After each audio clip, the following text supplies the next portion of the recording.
Hello, there we go. Ooh, it wasn't showing up for a second. Hello, everybody. Welcome to another video, part 7 of the Janthir Wilds. Wow, there's a lot to talk about today. Just a range of things that have been going on. First of all, I guess I apologise. So it seems this audio issue we had before is gone, which is good. But I do apologise if this ends up a bit laggy or weird visually, because I've been on a quest to try and, like, I don't know, pick up the visuals of the game again. I mentioned in the earlier episodes that for the first time ever, I feel like Guild Wars 2 looks a bit dated. So I've been trying to, like, I don't know, I really want to deal with the texture shimmering. Really want to deal with the aliasing. I really want to deal with... So, like, the plants here are not shimmering badly, which is good. Oh, and also, I get input lag. Like... So I was, like, Googling things. I was like, well, maybe something's happened over the past couple of years. Let's see what's going on. Let's see what's going on. I came to a Reddit thread where a guy was saying, all right, what can I do about performance? What can I do about graphics? And there was a comment saying, this is the best thing I've ever seen on it. And I was like, okay, brilliant, brilliant, brilliant. I clicked it. It's my fucking video. So thank you to that lovely person. It was like 2 years ago, a Reddit thread 2 years ago. I was like, this is my video. This guy can't help me. That's just WP. I already know that info. So, as much as a humble brag as that is, I genuinely was like, well, what do I do? I found a thread with maybe like 6 responses. A guy talking about some of the new, like, AI upscaling stuff going on. So there was always DSR, NVIDIA DSR, Dynamic Super Resolution, in which, you know, you render a really, really, really high resolution, and then it just downscales back to what your monitor actually is. So I have a 2K monitor. I'm giving you exactly 2K as well here on YouTube. It's one of the great pleasures of streaming on YouTube. So, you know, you can render it at 4K and then drop it down. Guild Wars actually has its own native super sampling as well, which I talked about in that video. But it's really weird and it's very minor. It's like 1.2 of whatever you're playing and so on. So, and it doesn't do everything. So, so there was always DSR. There's a new thing, DLDSR. And so it's like AI assisted or whatever. I think FF14 has it in there natively. So anyway, there was a thread on Reddit with like 6 responses, and a guy in there was like, this DLDSR is really, really good. You should try it out. So anyway, I did try it. I can really see a difference. I don't know. I updated the NVIDIA experience, which is now a new thing called the NVIDIA app. And I you know, because you could use Reshade or you can use the NVIDIA filters. And the NVIDIA filters just on their own were really good, I remember from before. But I was messing with that, and I didn't really think it did that much, you know, the sharpening. I found another really cool... So I've spoken a little bit about post-processing filters before in some of the Secrets of the Obscure content I made. Where I've kind of done a U-turn on filters these days. And I kind of feel like I don't really like them that much because they changed the dev's intent. You know, it's not really what the artist made anymore. And you don't get that shared experience with everyone else where, you know, if you're gasping at the visuals, everyone else is gasping at those exact visuals. You don't know where the credit goes and stuff like that. And anyway, there was a Guild Wars 2 thread about, like, filters and stuff that I saw just this morning where a guy was basically... He put it really eloquently in a really good way. He said, look, filters to me are like, you could make the Mona Lisa blonde, and she might look really, really nice when she's blonde, but she ain't the Mona Lisa. And that was his phrasing, and I think that basically sums up how I feel about it. So I don't know. Anyway, I might have messed with things. There might be a bit of screen tearing or something, because mostly I'm just trying to deal with the input lag. Like, I've got really nice frame rate, don't get me wrong. We're at 210 there, while streaming. You know, there's a lot of stress on this system. This system's really good, and I have you guys to thank for this system. But it feels weird. I don't know. It feels lower on my end. Anyway, so like I was looking at keybinds, and so I've been playing a good amount. Between most of the other episodes of this series so far, I haven't been playing too much in the days between bits. But I've played quite a bit here. In fact, earlier in game with the Spuds, I squadded up. We did... some Secrets of the Wild, Obscure stuff and Janthir Wild stuff. So we actually did the Secrets of the Wilds. Oh my god, Secrets of the Obscure meta from about 3 months ago. the newest meta, the one that's in Nyos, where you find Eparch. I kept calling him a spider, by the way. One of my friends pointed out, no, he's a scorpion. So, scorpion, Eparch, and all that. So, anyway, I did that with Spud today. It was very fun. And in doing so, I got a new pet. So, we have our Warclaw. Still doesn't have a name. I'm interested in what you guys think about a name for the Warclaw. Let me know in the live chat or in the YouTube comments, because I might miss it in the live chat, as I often do. But I got Little Norris. I got the Spine Gazer, I think is this species. And I think it's a totally new family as well. Right? Having the final 4 skill different means a new family, doesn't it? But then again, when you're a Soul Beast, you get Primal Cry. And it's a deadly pet. I don't know. Anyway, and I thought new families was something that they were doing. But I'm quite impressed by this. Like, there's a lot of new buttons there. The UI art is really good. You know, they didn't cheap out on it. It seems to be... It has a good amount of power damage, multiple ticks, and it has Condi on it, so I don't know. And he has Boon Corrupt as well. So he's a little bit... Boggart-esque. And hello Kerry there in the chat. Hello, guys. Oh my god, perfect timing from someone else as well.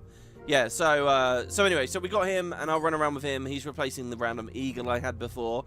I'm still not sure about the Warclaw because, I don't know, apparently we have to be a Soul Beast, we have to merge. Change the build ever so slightly as well. I'm on a different relic. I've gone to Relic of the Claw. Damage increased 7%. I'm feeling an essay in me about relics. I want to... It's funny, guys. This expansion's been so good. I'm getting back into Guild Wars. Like, on the level where I have ideas and things I want to say and, like, you know, proposals I'd like to make and stuff. I think relics are cool. They're a miss so far for me. So, I don't know. But anyway, so I was looking through... I went to Meta Battle. And, you know, they got their fantastic open world section. And I was, like, looking through what various recommendations they have. For various builds, and they're all boring, every single one, as far as relics are concerned. It's like Fractal, Thief, and, oh my god, not the birth, the Confetti one, the Celebration one. What the hell is that called? Why am I forgetting it? Fireworks. Just over and over and over and over and over again. I'm interested in the Alacrity relic from this expansion. But yeah, something is a real whiff with them, but yeah, so because essentially it just comes down to what's the biggest number, and the unlock strategies and all the itemization and stuff. Anyway, so yeah, did that change the build ever so slightly? I was looking at traits. I'm gonna stay on Carnivore. I really like Carnivore. It's, you know, you can go on a really tanky line, but then get some nice lifesteal out of it. And also, finally, I've played enough Spear to sort of get the weapon a bit better. The key thing here is check out Falcon's Stoop versus Owl's Flight, i.e. the stealth versus non-stealth. Falcon's Stoop will do 20% more damage against someone with a Defiance bar, or if they're mobbed, otherwise disabled. So you get a 20% damage buff on this. That 20% buff is not there on the ambush variation. The ambush variation is unblockable and easier to hit and stuff. So you don't. So that's like a key thing. You don't want to spend the stealth on the 3. Just throw the 3 out. Spend the stealth on the 2, spend the stealth on the 4, or if we're very early, maybe on the 5. So now I got a bit more of a sense of what's going on there. Maces I still basically just spam. But yeah, I'm having a bit more fun with it. Also, yeah, so I got Little Norris, and then I thought, well, let's change our visuals as well. I still have the Everblossom or whatever, but I decided to get the Temple of Febe backpack. Because, you know, demon-y, I don't know. It's died at the moment, so I was playing with a feature that I personally love. So I'm wearing an outfit and I have a backpack, right? So there's 4 channels on the backpack, 4 channels on the outfit, and the randomized die feature here, I never realized it will pick the same 4 channels that go onto the outfit as the same 4 channels that will go on the backpack. So there is... It's not complete chaos. There is actual consistency, right? So, like, this is a green and sort of teal kind of colour. Here, this one came out quite well, I think. So, you know, it is pretty chaotic, but it does colour match the whole way through, which I think is kind of badass, actually. That one, see, for example, we got the white and the blue. So, yeah, I created this just through randomized die. and I thought, you know what, that's pretty nice, and I don't show it off on streams enough. That's quite cool as well. I don't know, some of the colours I like. The backpack's a weird one. If you guys remember when 12 months ago Secrets of the Obscure came out, I keep getting these expansion names confused. There was accidentally previewable the crazy back piece where it was huge and it came right down. This is like their ultimate attempt to do something like that. I think I just got this drop for me when I was doing the strike missions. So, you know, I didn't spend anything on this. And I don't know, in truth, whether I really like the backpack because it swings left and right, all kind of crazy as we're running around. But I'll have it for a while. It's nice to look a little bit different. I did try and change my weapons a bit. Like, I was going to run the giant maces from Bastion of the Penitent. I feel like they would probably fit quite well. I'm sure there's like a Deimos gavel or something. But I couldn't really find it. So we're just doing double Eurekas for now. And we're continuing with the Legendary Spear, which has the weird green stuff on it. So yeah, that's a little bit of what I've been doing. I may as okay. So one of the other things was, I got enough XP to finish a mastery. So I'm training the Warclaw again here, the final Warclaw thing. I really want this 20% boost, but here I did grab basically all of Lowland Beehives. When I at the end of the last episode, we were just starting this really, but I've grabbed it now. So I did a little bit of Lowland Coden. I didn't unlock it. I thought I'd save that for right now. So I've learned how to use empowered beehives to refresh all my skill cooldowns. So we can find adrenal mushrooms around now. Meh. I'm not into the mastery system. I wish I was leveling up properly right now, finding new skills, finding new traits, experiencing a real RPG. There's something about Guild Wars that feels totally untethered and weird compared to other games that would be releasing expansions. Whatever. So there you go. We got Lowland Beehives. Cool. And I'm just going to keep training well rested for now. Maybe between the next episode, I'll just dip out and grab another one. I've still done nothing with homesteading. And you guys in Spud at the moment, it was weekly reset. You've been going quite closely on. What's going on here? Oh, no. This dialogue is just to do with a warg running around, I think. It's weekly reset, so like you guys are all really excited because wood vendors have reset and stuff, so people can get a lot more decorations and whatnot. That's all fascinating to me. My homesteading is still at nothing. I've still barely started, but that sounds cool. So I'm looking forward to hitting that little moment there. As for this event here with the beehives, I got the achievement for this just now. As you can see, Buzzy Treetops. Basically, you want to just go to each beehive once. So I think I did like these 3 on stream before. I hadn't climbed that tree. The most interesting ones are like the trees near me, quite high up. These. Because what I actually did was I flew from this tree and then I jade botted and I managed to land up there. And that's the little jade bot boost because this character doesn't have any modules on them. And then I grabbed those 3. I thought I got the impression from live chat that there was like a bonus thing and like a queen bee boss or something later. I couldn't see that.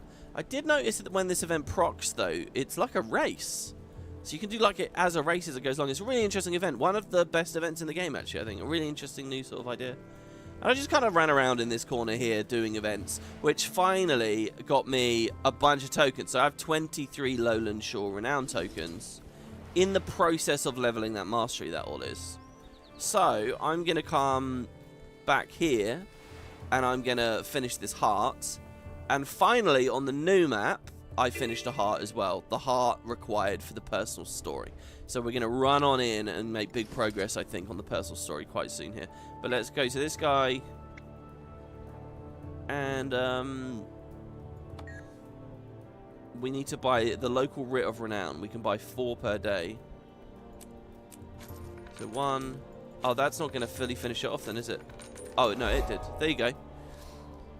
So, so yeah, we've done this, and we're slowly tiering this up. What kind of dialogue this gives us, how much this changes this area of the world, I don't know. And it might be a tricky thing to do in a series, in a format like this, you know. So you guys can see, look, we could buy the Relic of Rivers here. It would unlock it forever for us. We would get alacrity on our build. Should we try it? I'm going to do it. There you go, Relic of Rivers. Nice. That's really satisfying to me. That element of the relic system, I think is very, very, very good. Why is pressing H making me do that? I think that's really good. So now I can slot it onto this, right? I think what's missing First of all, there's so many in the list to scroll through. I feel like we need multiple columns. What's the word? Categorized based on offense, defense, utility. But also, I feel like it's a shame that there's no, like, I feel like what would be really fun to try and get some of the RPG progression senses back into the expansion, or Guild Wars expansions in general, is maybe I unlock the base Relic of Rivers at the start at, like, rare quality, but as I'm playing, I can tier it up to exotic, and then ascended. You know, actually, fuck it, start it, just give me all the tiers. And then it's like I'm slowly increasing its potency, and like it feels like there's something to earn. You know, there's some strength to get somewhere. But it's a complicated topic, and they have to do it carefully because there's this just horrendous section of the community that is anti any sense of progression, which is totally to the game's detriment, in my opinion. But we have to be respectful of their opinions and all that. So blah blah blah blah. Anyway, yeah. Right, what I'm going to do is I'm going to open up with a history most violent.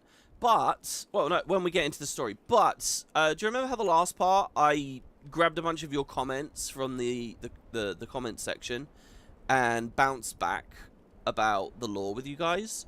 I had a lot of fun with that, and I want to do it again. It actually helped me amazingly, and I just want to say, to those of you who toughed it out through Secrets of the Obscure, and really continued being into the lore and have dissected things. And I haven't been a guiding thing with that because I've missed a lot of that lore. Those of you, and then you've come to the comments and you've talked to me about it. You have reignited my love for a lot of this storytelling, and you've made me realize that Secrets of the Obscure, on a deeper level, was not that bad. And a lot of the stuff in Secrets of the Obscure, setting this stuff up, was actually really good. And I wanna run through some more of your comments and thoughts and things here because it is quite cool, and I've got a lot of them. So let's get stuck in, shall we? And I basically just a bit of a Q&A here. Question is, which of the screenshots from yesterday versus which of the screenshots today? Oh, do you know what? I can tell actually. Here we go. Right, so just a variety of topics. In fact, let's leave the... no, we can stay here. Bit of a lore chit-chat section. Well, not just lore, just stuff. Okay, so first we got this message here from Suit Scenes. And this was this morning, I think, 30 minutes ago when I took the screenshot of it. It was like this morning. They say, side-by-side cutscenes are good, yes. They'd be perfect for stuff like Mabon in Frostgorge indeed, to avoid hearing the Quaggons. Yeah, just, I didn't even mention that out loud, but this thing of, like, being able to isolate the audio. It's not just about getting a good camera and animations in that intimate sense. And it's isolating the audio so that you're paying attention to the one thing to be paid attention to. It's being able to get text on screen nice and clear and plainly. You know, the actual, just seeing it. Being able to control the pace of the conversation and the lore. You can read ahead once you got the gist of the line. It's really good. And on that whole reading ahead skippability thing, another note I never mentioned before that I think is really important. I tried to articulate this before, but I never quite got all the way. I explained that it kind of insulates the game from criticism against its story. And one of the ways in which that happens is, well, look,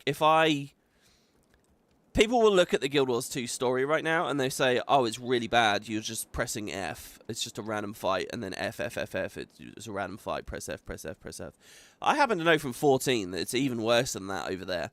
But if you're someone who's not into the story and you just skip all the dialogue and then your experience is running around pressing F, you kind of don't criticize it because you think to yourself, well, I am skipping all the story. So, of course, it's just going to become a checklist of running around.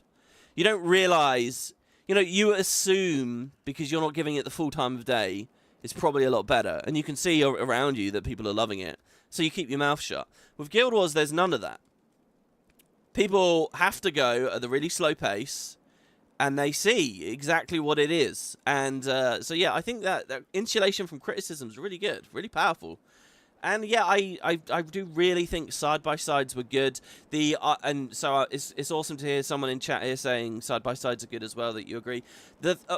But don't mistake me too much, guys. I think that they were a good platform for a bit of refinement and improvement, right? Like, yeah, maybe the backgrounds shouldn't be concept art reels. Maybe they should be the in-game world a little bit. You know, there's a hybrid approach available with a bit of iteration. And what I'm saying, when I think back to Living World Season 1, where they completely stepped away from it, and people like me applauded that, if they hadn't done that, if instead they had just been iterating over the years, just small little things here and there that clean things up, like I mentioned the lesser races in the personal story, there are moments like where a Quaggan is on screen in a side-by-side cutscene. It's horrendous. It looks really low quality.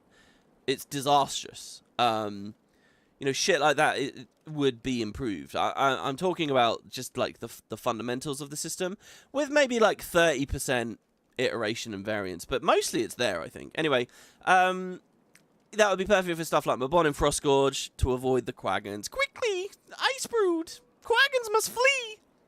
I think further than just being able to see the models better, it can lead easier connection and feelings for some of the characters. Side-by-side are bad when there's action going on or during a cutscene with several characters. For example, the instance with Destiny's Edge at LA in the core story has memorable dialogue, but it would have been much better in today's style, or even under the form of a full cutscene. The speeches of Traherne would be better in today's style rather than a side-by-side, because that way we can have the whole picture. You're absolutely right. You're actually a genius. I completely agree with you. Yeah, when there were like 3 characters speaking and stuff, it wasn't suited, you know. And ArenaNet just would have become masters of their craft. They would have learned these things, and they would have just, you know, they would have started figuring that out just naturally. That's not even the kind of thing they'd need to send emails among themselves to. They would just naturally learn about, you know, they will have already learned in releasing core, but they wouldn't have been able to have applied that knowledge because side-by-side's got the cut completely. Anyway, but for simple one-on-one dialogues, explaining stuff in an otherwise peaceful setting, yeah, it could be great. They could honestly start using them for the side quests, because the NPCs and side quests are otherwise impossible to remember. And then he struck through it, and see how the community reacts from there. I'd honestly be fine with some non-voiced side-by-side too. Non-voiced is quite interesting. I think that's a step too far. But that's because, listen, I've spent 15 years speaking into this microphone to, you know, to the broader community who I'll put it that way. And a lot of people hate the thought of minimal voice acting. That's like a line in the sand. I actually read an interview or a statement from the head of Larian talking about the development of Baldur's Gate 3 and, you know, the importance of voice acting and all that. It does seem like it's sort of this necessary thing for modern audiences, or so they think. So whatever. Anyway, it just adds so much to the way we interact with the characters. I think it'd be good. So yeah, I like this comment, and I like this conversation about side-by-sides, and I think you're bang on the money that they would putting it in like one of these side stories, the side-by-sides in the side stories would probably be a good way to test the waters as well. And, you know, when I think about development of this game, when I think about initiatives with it, where I think about where it might be going, I don't want to think about it living in the shadow of Guild Wars 3 and the constant fear it's about to get fucking shut down.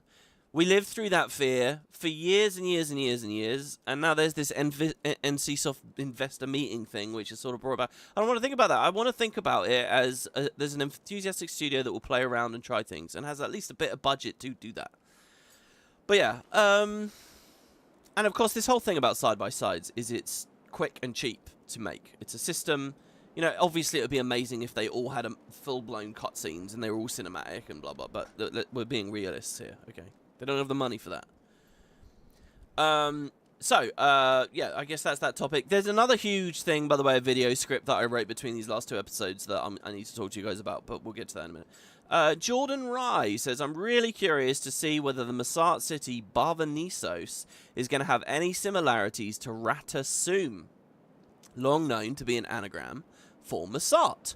I've always loved the theory that the Asura co-opted old Masat outposts when they came to the surface on the Tarnished Coast. The name Bava Nisos also has a similar parody to, Prosody? I don't know this word. Prosody to Ratanovus, Ratasum, etc., which is kind of interesting. Yeah, I mean, definitely. And this is one of those things where I'm really nervous that there was a small Season 4 or Hidden Secrets of the Obscure or something line that expanded on the Ratasum anagram thing. But yeah, that's a long-standing fun mystery and a cool idea, and I hadn't thought at all, until your comment here. I think this is an amazing comment, because I hadn't caught that yet in Janthir Wilds. But yeah, Bavanisos, Ratasum, similar, aren't they? Does Bavanisos sound Greek? What does Ratasum mean? It means like, I was going to say I sum. I do maths. It's not that, is it? Is there a Latin or Greek connection? I can't remember. Anyway, good comment, good thought. I hadn't really noticed a similarity in the city names. Next. The only thing about, the bad thing about this method is I need a better way of getting to the next image. Okay, Mish King says, totally wrong take on the race thing, in my opinion, WP. Thank you so much for putting IMO. That slight tweak out of pure dogmatism makes me so happy. And I'm trying to do that myself as well. Anyway, totally wrong take on the race thing, in my opinion, WP. Them trying to put the code in as playable race in this expansion is proof to me that we will definitely get... It is proof! We will definitely get a new playable race soon! Next X-Pack! Or X-Pack after that. It's gonna happen! Within 2 to 3 years. I mean, you're very confident. I don't have that confidence at all. Because as far as I can make out, they probably wanted to do it with the Tengu, with End of Dragons. And End of Dragons was a bigger scope project than the mini X-Packs are. I don't know. If we can believe they are able to chip away at some of their... Look, there's obviously certain stuff about new playable races that's too big for them in a single mini X-Pack, i.e. it's out of scope. Can they offload that work across multiple mini X-Packs? Does that tie their devs up for way too long when they could be doing other, better things for the game with a more immediate impact? They're basically telling you that is the situation. It kind of feels to me like it's not going to happen. I don't know. I would love it. I'm a huge fan of the idea. I've done multiple pieces on it over the years. And every time I talk about it, I'm always throwing the exact same arguments that have been discussed like half a decade ago already. Oh, but there are too many skins, too much armor, too much this. You know, people are very inflexible in their thinking of just how many corners can be cut with playable races and it's still worthwhile. My argument has always been that. My argument is that they can cut loads of corners. They can cut corners like voice acting in previous content and the skin thing. Those are kind of the two big things, right? They can cut a lot of those corners and it's still worthwhile. It really is to me. And when I think of new playable races, it's not just, you know, it's not just the fact that I'll become a Coden here. Let's try my new keybinds. There we go. It's not just that. It's a new playable race. It's a new starting point. It's an entry area for new players. Like, these things are really big and important to me for the franchise, but whatever. Anyway, so yeah, you're confident. I applaud that. We will see, I guess. Next is this person, Veil221. I'm like 90%. Oh, by the way, somebody provided timestamp on the last part of like the Q&A section or the lore chat section versus the rest. Thank you for that. And if you want to do that again today, that's really cool. I'm like 90% sure the twins are human cultists that Saul brought along, mainly based on the town record 1069 AE of Gavril that mentioned 4 arrivals: Saul, Rhea, and Cordella and Cosmos Maez. That's interesting. I didn't notice that in the town record. Obviously, I didn't even know about the existence of twins just yet. That's an okay theory, but I still think that they are Massat. They're clearly of like a different power level or ranking in the hierarchy to Rhea. She thinks Saul might be able to control them, but she herself certainly can't. She's scared of them. She has to go fall asleep staring at the door because she thinks she's going to get murdered by them. And it basically seems like she was murdered by them. Also, look at their names. They're very weird names. And I think it's totally possible that they could be Masart while hiding in plain sight. I mean, that's what the Masart were doing. They're the unseen ones. The average Crichtons didn't see them as Masart. They were totally invisible. And what's stopping them just glamouring themselves, hiding, you know? Pretending to be humans when they're actually not. So I don't know. I think they're Masart still.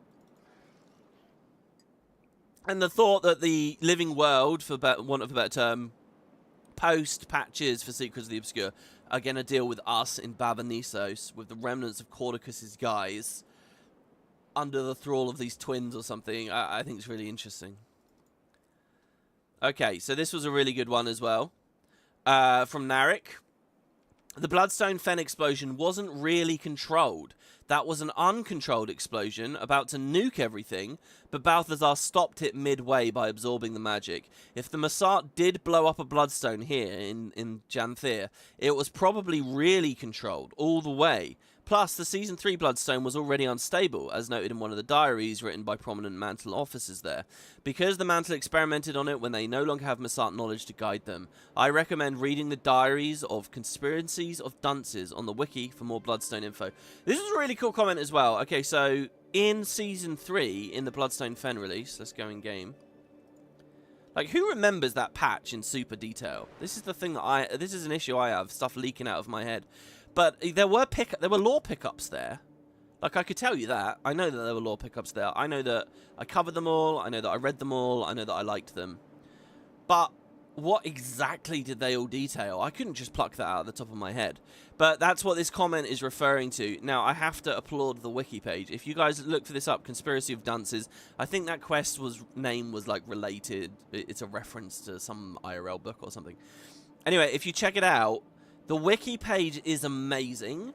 Not only does it list where you pick all the collectibles up, not only does it detail all the information in all the collectibles, but basically what that quest is, guys, is you're following 3 journals at once. 3 different members of the White Mantle tampering with this Bloodstone. Officers and researchers, basically. 3 guys. And they're all different random journal pages with different dates. And to experience it in-game is to run around getting fragments of a story in like an awful way. You don't know how many fragments there are, you don't know what context they have or relation to one another. It's like, it's not fun, and it's a big part of my problem with a lot of this storytelling. Like, to actually get it and initially read it, there's something I'm not enjoying about it at all. But I applaud this wiki page, because the guys on the wiki have looked at every piece of information, and there's a table on the wiki, and it's got 3 columns, 1 for each journal, and it lists in chronological order where every entry is. So just on this one table, all you have to do is go to the wiki, and you can just read, just top down. You can read it all like a book, and you can see laid out amazingly how everything lines up. You know, like in this message, you'll read a person say, I'm going to go speak to someone else. And then here you can read that someone else reporting on that meeting and the fact they killed this guy. And that's why there's no more journals and stuff. It's so good. So anyway, I had a read of that wiki page this morning. And yeah, there's a lot of cool details. Basically, it's just the White Mantle were tampering with the Bloodstone. They were trying to get the magic out of it. They were trying to get the magic out of it so that they could use its power to take over Kryta, which sort of led us into the Caudecus arc of Season 3. They were just trying to get magic out of the Bloodstone. There's a cool irony in there that I didn't get when I was originally playing, which was they stole Seer artifacts. Seer's made the Bloodstone, not the Masart. So these Masart fanatics stole Seer artifacts to try and get into the Bloodstone. So they're using the tools of their god's most hated enemies, right? I have a god. My god hates the Seers, and I'm going to go to the Seers for technology on how to enact my own god's plan. It's crazy, right? It's really, really nice. And I'd missed that bit of irony before. Or maybe I got it, but it was years ago, and I can't remember talking about it. So yeah, anyway, they're just idiots, basically, that keep pushing the Bloodstone and keep fucking with it. And then Morgemoth dies, and one of the head researchers is like, holy fuck, like, I already knew this thing was going to blow up, but Morgemoth's just released this shockwave of magic. It's going to blow up in a couple of days. We need to stop. And she, like, goes to her superior, and she gets her head chopped off. And then what happens? Immediately after Morgemoth dies, Season 3 kicks up, and the thing explodes. right as Balthazar gets there and absorbs it.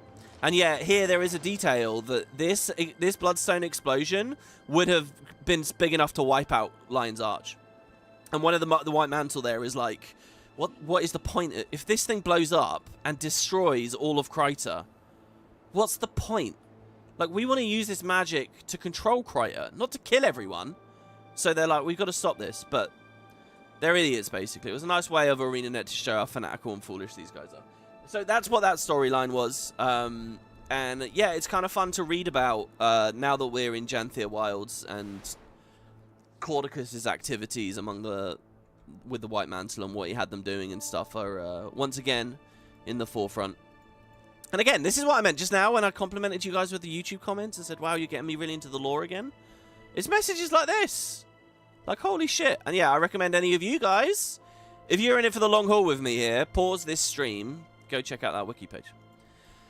Right, next we have Stogan NZ, who says, were they actually sacrificing people before Saul left? So he's talking about the Guild Wars 1 time frame here. Were the Chosen being slaughtered already before Saul was thrown in jail? I did part 1 last week. I can't fully remember, but I think that they weren't. So he's talking about Guild Wars 1's White Mantle before Saul has disappeared. Were they evil yet, is basically what he's saying. And this guy says, I don't think that they were. He says, it seems Saul was just their prophet. He was likely not a villain.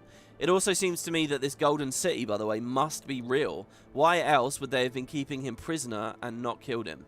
I've spent far too much time thinking about Balthazar recently. Maybe his domain was war itself and what this would mean. Could Menzies have been born when Balthazar became the god of war, like a manifestation of his internal strife? Maybe having his head cut off was just an analogy for what happened when Balthazar was dethroned. Okay, this is a fuck ton of topics. I won't go into too long of a rant about all of it. First of all, I don't know with Saul. That's the magic of Janthir Wilds for me right now. I had always assumed, yeah, that look, this guy, he was just a drunkard, a loser and all that. He found these divine beings, and from his perspective, they're gods. They are gods. Especially, you got to remember, like, gods are not fiction, they're fact in this way. It's not like Earth, right? There's evidence for them. They're actually real. And so, except his gods, the old human gods, haven't been around. They're not doing much anymore. They just send their shitty little avatars. Here are some actual divine beings in front of me, and holy fuck, they actually do end up saving us from the Char. I'm going to worship them. I'm going to teach people about them. I've got nothing else going on in my life. This is me now. There's nothing malicious or evil about that. And you could just say that's what Saul was, and then, yeah. And we've seen, in Guild Wars 1, guys, you play as Saul in the bonus mission pack at the Hearthi hinterlands. You play as him. As soon as the Char is slaughtered, they steal him away. Now, that moment that they steal him away, is that straight into the Bastion and the Penitent? Or is that to Bavanissos? And is there a lot more to the story? We don't know. That's the thing. As far as I know, ArenaNet are only just writing this, and that's what's so captivating to me. I think there is the chance that, yeah, maybe he was around long enough to see sacrifices. Maybe he got in too deep and he couldn't control it. You know, if they're writing it well, people are complicated. You know, they can do horrible things in the belief that they're trying to get out of horrible situations. They can become complicit with horrible things just because they feel powerless to stop them. Or the frog was boiled too slowly.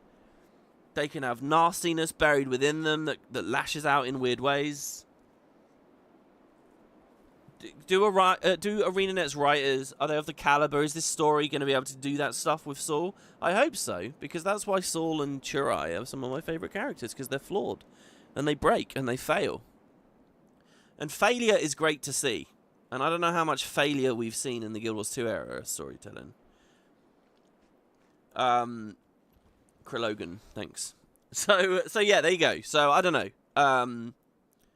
Unless there was actual detail, in which case, yeah, live chat me or YouTube comment. Now, as for Balthazar, so yeah, yesterday we kind of had that silly thumbnail, but it has made people think of Balthazar a bit more. And yeah, I've heard Menzies come up a few times. I'm just going to throw it out there. Okay, first of all, I don't really like your ideas about Menzies just being a manifestation of internal strife and, oh, it's all metaphorical and poetic. I'd like it to be a bit more tangible, frankly. I'd like it to be real. But all that stuff aside, did Menzies eat this bloodstone? Balthazar grabbed this one, but 250 years before, Menzies ate this one, and that's where Balthazar got the idea. I mean, it's a fun thought, guys, and technically, I don't think there's anything that says no. You're welcome to that headcanon if you like. I don't know. Yes, my thumbnail said a second Balthazar. It probably got people thinking about Menzies a bit. I don't know whether he has any real relevance in this story. What I will say is that as a mist entity, and as ArenaNet have done so well at the moment with the lore, I'm totally open to the idea they might do something with Menzies at the moment, and he's a captivating, cool character. But was Menzies involved with this Bloodstone? I don't know. Also, by the way, to that other comment a second ago, that this was definitely more controlled. Was it? I mean, there's storms and stuff in the area. There's shit growing everywhere. It's corrupted the place. Is that all because of the Titans, or is it partly this as well? I don't know. I mean, it's okay. And I think it's an interesting thought. Are ArenaNet going to reveal basically all these fucking things have been picked clean? See, at the end of Secrets of the Obscure, the Bloodstone that's down here near Fort Trinity,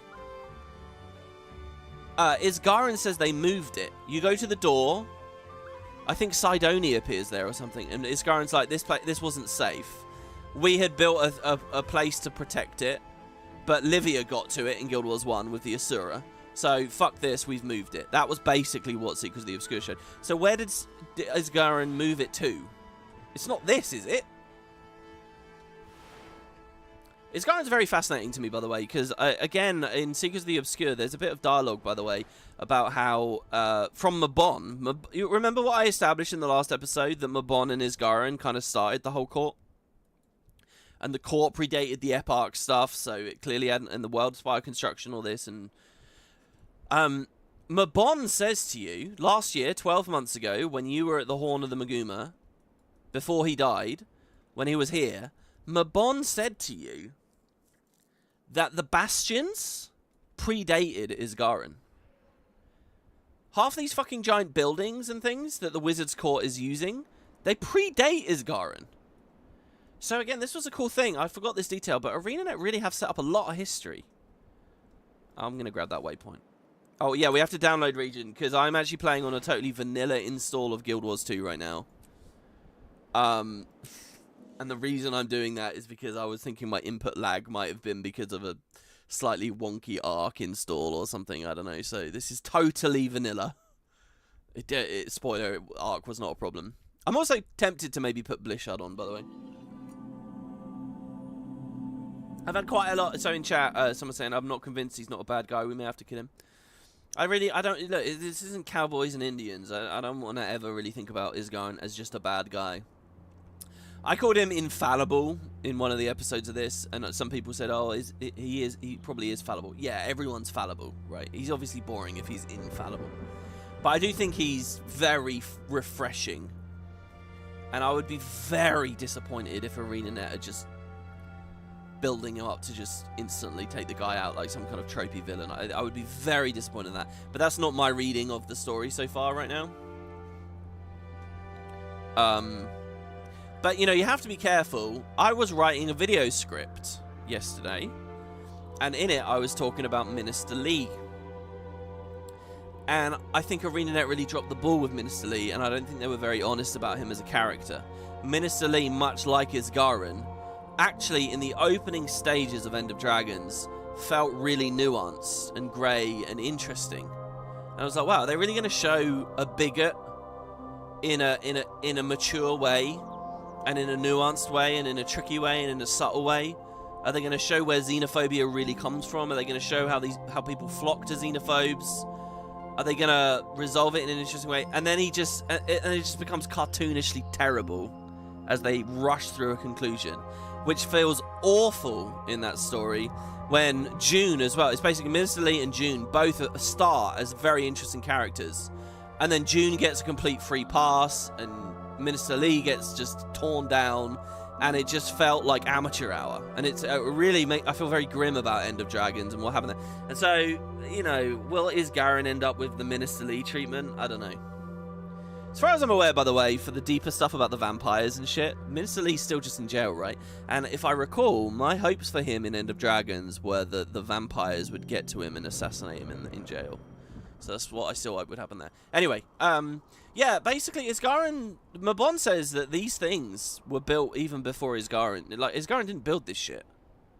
He inherited it. Which is nice, because deeper history is really important for me, since End of Dragons kind of feels like it closed things off so much with its detailing about Suwon creating the world. Right, next. Yeah, Menzies and all that kind of shit. We've got loads going on here, guys, don't we? Next. We have Igor of Karim. I remember some note by Mabon in the Wizard's Tower mentioning Nyos as the original home of the Masat. So, perhaps they originate in the Mists, came to Tyria in some truly ancient past, because Tyria is special somehow, and I think that's a fair thing, because Janthir Wilds is trying to establish this. And then they went back to the Mists after the falling out with the Seers and the Forgotten. They left some people behind, those were the exiles. It would make them the second elder race to originate from the Mists, if the Forgotten being brought to Tyria by the human gods is still considered canon. And it makes me wonder if anyone is actually, ultimately, native to Tyria, besides the dragons. I'm extremely curious where they're going with the Tyria is a unique and special world angle. Amazing. Look, I think you're dancing around what this whole arc is about, really. I mean, this is it. Your finger's near the button, I think. So yeah, there is the slight snag of those awful conversations between the dragons at the end of Dragons, where Suwon's like, "Oh yeah, I made the world, by the way," and fucking and I think she says something like, I can't remember what the exact quote is, but she says like life sprung up around, and what she's saying in that one sentence is all life to ever have been on Tyria. Like there's kind of a sense of life evolving, not necessarily traveling here. But I like this idea that ultimately no one's native to Tyria, because again, remember what I was saying, the Prophecies Manual says everything can trace its origins back to the Mists. So yeah, maybe we're all aliens, and if ArenaNet are really trying to go into that, then that clearly leads into some shit about where the humans really came from, right? And the God's New Garden. And the planet where the humans originally came from, well, that's a great topic for Guild Wars 3. So I think... I really do think you're near the heart of the story here, but we can have many mini X-Packs slowly detailing and rolling this stuff out. As for the specific details here about the Masat, yeah, so I actually got this note. So let's read this. I have another comment from someone saying, "Hold on, I'm confused." In fact, I'm just going to skip till I think I can find it. Not that one. We'll read that in a second. Here, this guy. Emmanuel. But not with an E and I at the start. Emmanuel 7517. This guy said, look, I've lost the thread. What? I've seen all the episodes of this Janthir Wilds playthrough. I don't remember it being said that in Janthir Wilds that the Masat in the Mists are good, and we in Tyria have to deal with the exiled ones who are evil. When was that said? Did I misunderstand something? No, look, it wasn't explicitly said. That's why the last episode I started by showing you that Mabon side quest to be clear that yes, the Masat here are exiles. So it is very clear that the Masat here are exiles, but it was detailed in Secrets of the Obscure, not Janthir Wilds. That's why I opened the last episode of that quest. So I'm kind of upset that this person's confused, because I tried to clear the confusion up. Basically, in Janthir Wilds, we read a note as we were looking at the Broken Bloodstone or something. And remember, it suggested that the Masat were exiles. Something in Janthir Wilds suggested that they were exiles. And I stopped and I spoke into the microphone and said, wait, what the fuck? Why do I remember that as a thing? That is a thing, isn't it? I can't remember. That was Secrets of the Obscure, wasn't it? I wonder. I went away and then started an episode, having looked into it, with the Mabon side quest for you. So hopefully that clears that up for you. But yeah, that Mabon side quest was not the only reference to the Masat still being alive in the mists and the exile thing. There's also this. Okay, so let's reread this. So this is the other thing. Aging journal entry. And again, you can just go into the Wizard's Tower and press F on this. Alright. So this is a message from Mabon. What the hell just happened with the game audio? Did you guys hear that? Exploded audio and then just vanished. So this is Mabon that wrote this, okay? And this is very early in the story. Mabon's only been with the Wizards for a while, in the Wizard's Tower for a while. They're just getting started. So this is around the same time as that dialogue I gave you at the start of the last episode. Here's what Mabon says. I've been within the walls of the Wizard's Tower for months now. Not all of my memories have returned since the ritual in which I ascended and forgot who I was, and they likely won't. But the pit in my gut screams all night. I've little reprieve from what lies below the surface. So by the way, as well, in the previous episode there was this phrase, come on live chat, help me out here, it's called Divia... There was a weird Latin phrase, Divia something. And in the last episode, I was saying, what does that mean? In the live chat, people were telling me it was just the official name for this ascension ritual. This ritual that Zodja went through. It has an actual name and a cool sounding name. It's Divia something. And unfortunately, ArenaNet seem to use it very sparingly. Like here, in this document, they're not using the actual word again. They just say the ritual. But whatever. Okay, so, Mabon has gone through the ritual. He's forgotten who he really was. But he feels very guilty. He's like waiting sorrow. He's haunted by his past. He doesn't know what the fuck it is inside him, but there's something horrible there. He gets the feeling that he was terrible, just like his Masat brothers. The pit in my gut screams all night. I've little reprieve from what lies below the surface. Probably angry that I hid it all away. Isgaran, who knows my history, says he holds no grudge, but he is guarded with me. Especially when it grows dark in the evenings. He usually crawls back to his chambers, or resumes work elsewhere. I'd understand if he was always like this, though. All I can do now is try to be better than whoever I was before the ritual. But that might be a challenge, based on what I've learned. And what has he learned? I don't think we get the full detail. I suppose Isgaran wouldn't have gone along with the ritual if there was any lingering distrust between us. Because remember, not only might Mabon have done terrible things, but it's a Seer and a Masat teaming up. That in itself is an amazing story worthy of a novel, as far as I'm concerned. You know, there should be so much bad blood and hate between them, but Isgaran looks past that. That's why I love Isgaran, you know. He's very dispassionate and pragmatic. That's really cool about him. I like the character a lot. I suppose Isgaran wouldn't have gone along with the ritual if there was any lingering distrust between us, since it keeps us together for the foreseeable future. He could have also done it for his personal gain. His world spire isn't complete after all, and he needed another pair of hands to work the Shadow Stone. Now remember, the Shadow Stone... I don't even remember. Let's be clear. What the fuck does a Shadow Stone do? I think Shadow Stones are like... I want to say they're mini Bloodstones, but that's not right. They're more like... A Bloodstone stores magic. A Shadow Stone is like a conduit for magic. It's like a magic wire. I'm on Wiki literally right now because it's... I need to know this, really, as the story goes along. Shadow Stones are Seer artifacts, which are used to amplify a Seer's magical abilities in order to eventually create a Bloodstone. A Shadow Stone is able to contain excess magic and has sockets for Bloodstone slivers.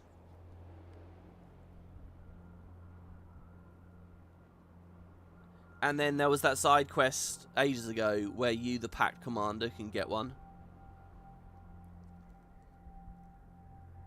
Yeah, I don't know. Secrets of the Obscure expanded on it. And it said that in the middle of the World Spire is a Shadow Stone. A massive Shadow Stone is in the middle of the World Spire. Isgaran made it. So the World Spire works by having a Shadow Stone at its center. And the Shadow Stones... See, I feel like Shadow Stones are used to move magic around. Bloodstones are used to store magic. Shadow Stones can move it around. That's kind of what the sense I got. So therefore you use a shadow stone to tap a bloodstone. Which is why it has sockets on it if you get a small one. Which is why maybe the white mantle were using it to probe the thing in Bloodstone Fen. That's my sense of a shadow stone. Maybe I'm wrong. Drop a comment if you like. Anyway, so Mabon is talking again about the World Spy project. He says Isgaren's World Spy isn't complete, and he needs another pair of hands to work on the shadow stone. He's talking about the shadow stone at the heart of the World Spy there. I wouldn't have been able to help him if I hadn't gone through with it. At least I'm making an impact. Isgaren may be strange, and this is where it gets really good, okay, and it's going to talk about the Masat in the Mists. Isgaren may be strange, but he's not bad.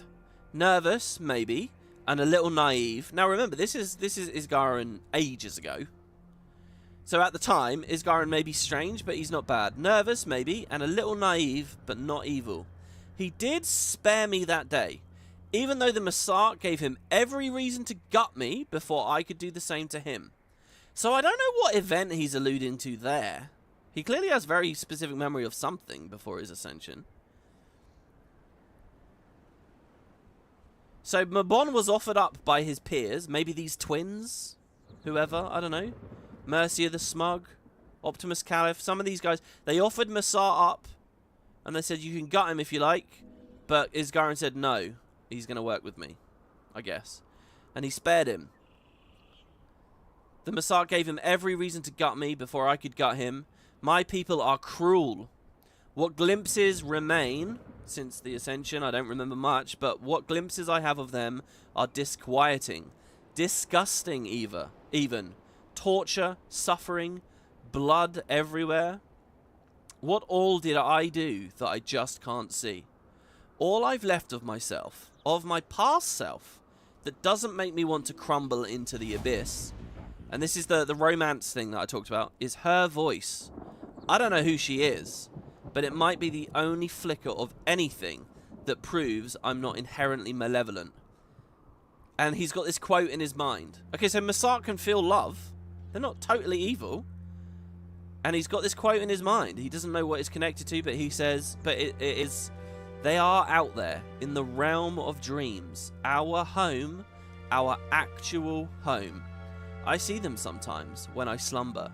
Her voice sounds like ocean waves, even if her mask is just a golden sheen smeared at the back of my mind. You get this amazing golden imagery again. The ocean waves thing's quite interesting. But so what do we get here? We get an explicit reference to the realm of dreams, Nyos. So yeah, returning to this other user's comment a second ago,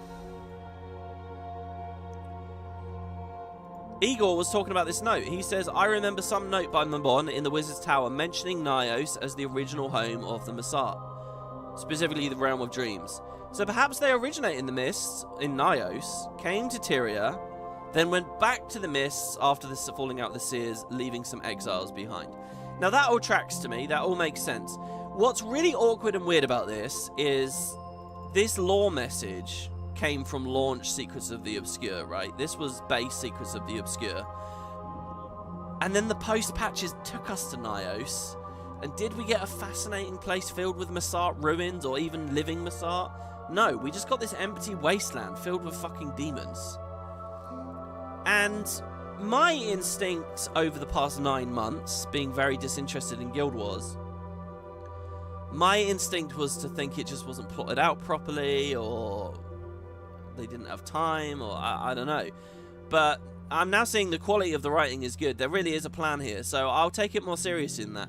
I guess there is a bigger story going on here, and it's that something tragic happened to the Masat in the realm of dreams.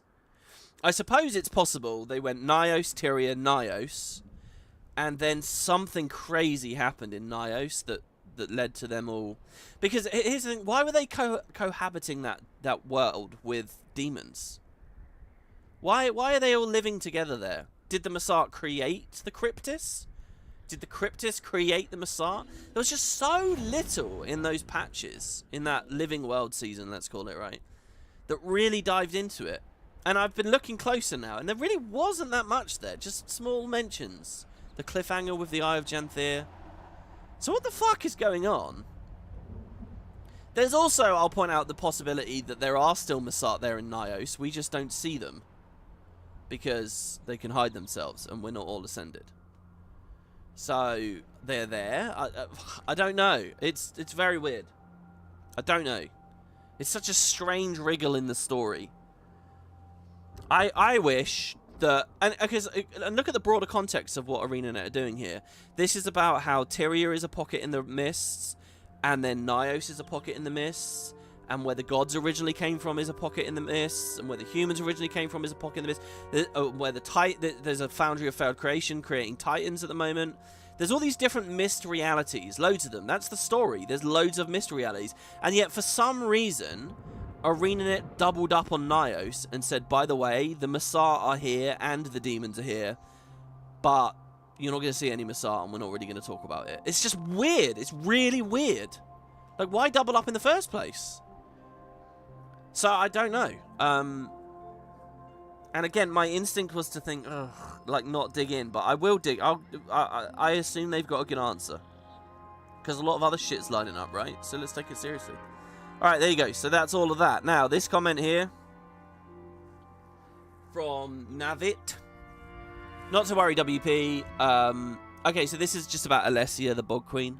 I was saying, I don't know if that's a real spoiler. Not to worry, I wouldn't post that comment for everyone to see if there was a possibility for more interesting info, but as of right now, the Bog Queen's little story is wrapped up. You heard the Coden talking about her, you did the event, you correctly guessed the history of the place, and you heard confirmation of it from the 2 Bloodstone ghosts in Sintry. The name of the achievement is called All the Queen's Men, if you want to look it up. Well, let's do that, shall we? All the Queen's... Here, it's this. So this achievement just says, kill maggots during that event. And there's a quote. Even in life, Alessia, 2 S's, Alessia's smile had the power to bring ruin to her enemies. So there you go. Is it... Oh, can you guys read that? Because I kept the text on screen. Yeah, you can.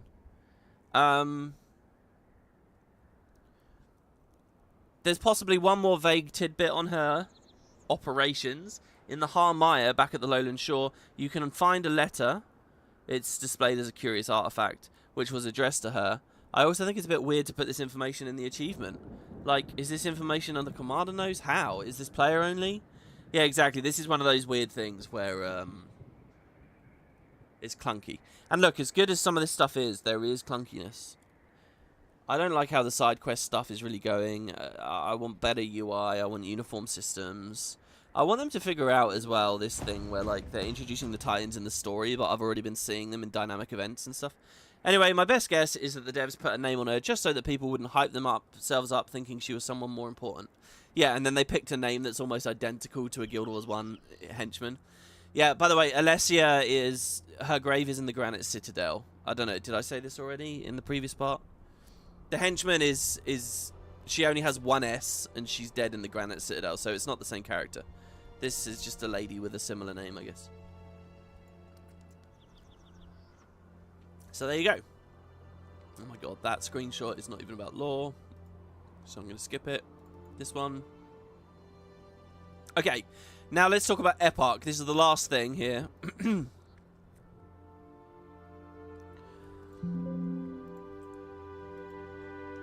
And it's back to Secrets of the Obscure. And so I'm not going to play a quest at the start of this episode. But what I am going to do is pull a thing off of the wiki. So you saw a stream from me a matter of weeks ago, in which I was in the Citadel of Zakiris at the very end, about to fight Scorpion Epoch, and there were all those weird poemy dialogue pieces around, and I just sort of read them, and I didn't go deep into them, and I said, I don't really get these. I don't know how many there are. I have no context for who's even speaking. It's too untethered. It's not fun to read these, really. So, and it didn't feel like there was a great master plan. It just felt like they were a bit of flavour. So I just sort of moved on. We're gonna look back at those now because they're amazing. They're really amazing, and I want to sort of explain them better. So that it's clear in my mind and all of your minds as well, because it is a good story, and in a way I really regret my coverage of the secrets of the obscure patches. You know, I really stalled on them. I went very slow on them and stuff. But the fact is, I wasn't that into it. So yeah, I'm guilty about it, sort of. But on the other hand, I don't know. Anyway, let's go. Let's run through this here. Hardy. Learning who Waiting Sorrow was, it brings new light to the 11th hour instance memories from Epoch. So the 11th hour is that instance at the very end of Secrets of the Obscure where you're in the Citadel and you realise there's no army. He's eaten the whole army and it's a big empty Citadel. And there's all those interactables. There was a Snargle book and then there were all the weird poetry ones, okay? That's what we're talking about. The Mabon quest, which I'm talking about... hold on. Let me have a look here real quick. The Mabon quest, which we did at the start of the previous part. Okay, let me just take this off screen. Right, remember the previous part? We were in Bloodstone Fen just now. Not Bloodstone Fen. Frostgorge.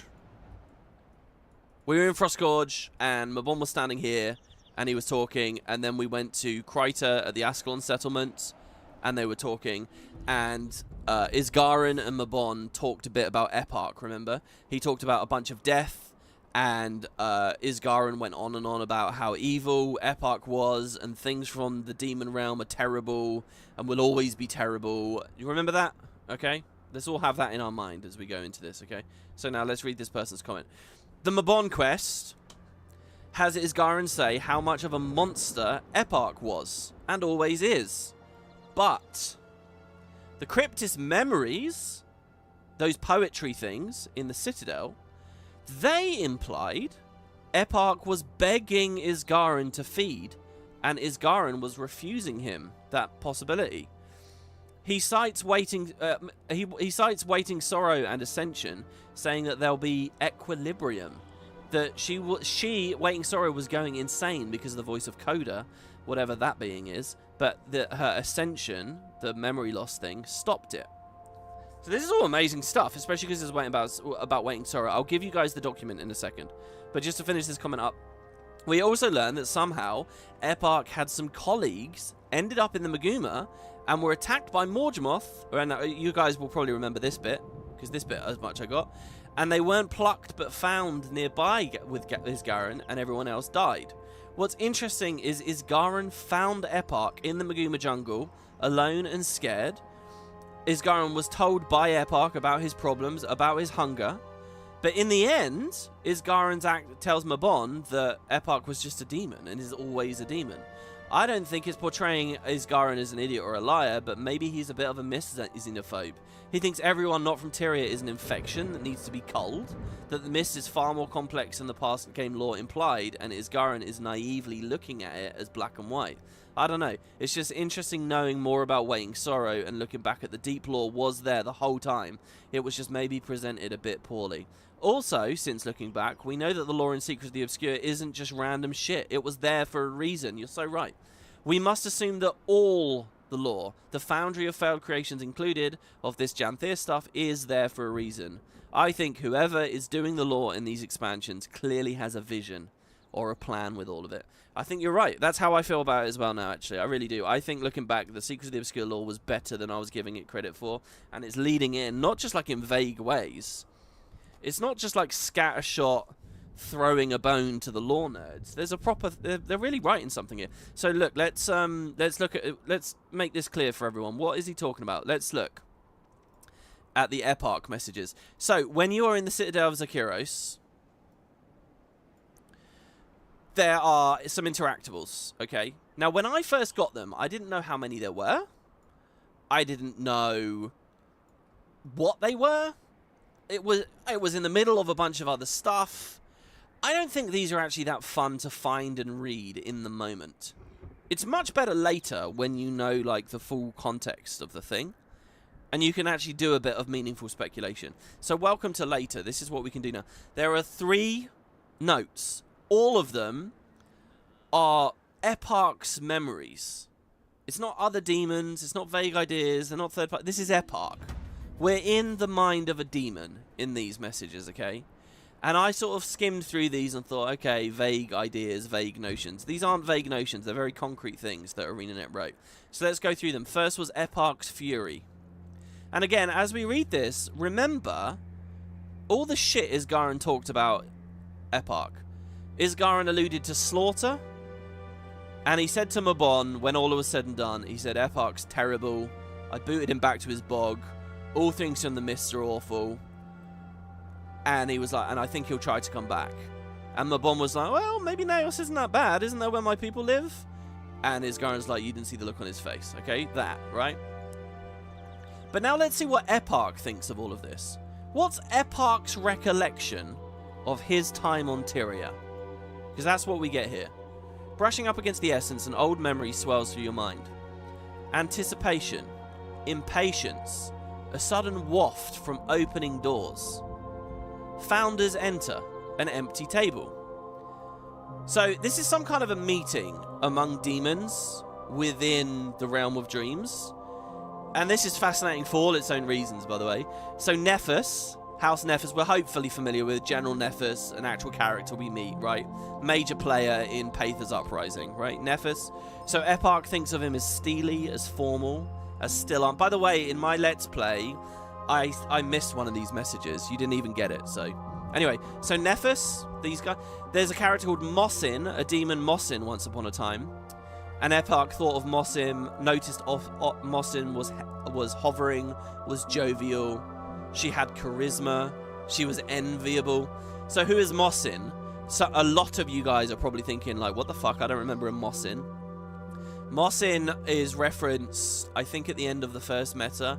Basically, she, like, while she was in the demon realm, they, like, pursued art and poetry and song and stuff. Like, they had an appreciation for, like, they were cultured. All demons, like, followed her, and, like, there was a facet to demon society of beauty. But she got killed. I think she got killed. She's gone now. I'm pretty sure she got killed. And once she died, or once she was eaten, once she was gone, all the demons devolved, and they're not interested in that stuff anymore. So all you really see is, like, the lingering after echo of her. Like, you can see that they had great citadels and stuff, but it's not like they're building that stuff anymore. So there was a facet of demon culture from Mossin. She's really interesting. A cool mystery, and a cool part of the demon society. Febe is also here. Eparch is thinking about Febe. Now, who's Febe? You may remember the Temple of Febe's strike mission. But we fight Ceres there, remember? Ceres is the boss, but it's in the Temple of Febe. The Temple of Febe is where the commander very first ended up in Nios, right? It's that giant temple. And at the end of Secrets of the Obscure, you return there. And yeah, we fight Ceres, but it was the Temple of Febe. Febe was, again, this other ancient demon, was really tall. I think Paether alluded to him, said like his wings brushed the ceiling of the place. Do you guys remember that quote? But Febe's long gone as well now. So Mossin's gone and dead, Febe's gone and dead. But here they are, they're all together in a scene with Eparch. And Eparch sees him as thundering, as ponderous, an unreadable slate. We don't really know much about Febe. It looks like Eparch didn't even either. So these are all the high demon houses, basically. Because look, here's Orcus. Now Orcus, this is Canaxai's house. The scythe of Orcus, the assassin of Orcus, the guy who does the killing for Orcus, that is Canaxai. So Orcus himself was here, and these were like shadowy demons. So this house is in the scene, and Eparch is looking at him, and from shadow, watching everything, everyone. I don't know what's going on with Orcus. You'll notice that that's in red, by the way, that link. That's not even on Wiki. So I don't know. Is Orcus still around? It's exciting stuff, right, I think. But yeah, so this is Canaxai. And look at this, is cool, right? And reading back at this, I'm like, do you know what? Naos did not feel fun to play through. Those patches were not good. And I wasn't having fun. But there was lore written about these demons. There was stuff. So look, there's this great meeting. All the high demon houses of the Realm of Dreams. At Eparch's behest. They're all expectant. They're curious. They're skeptical about Eparch's plan.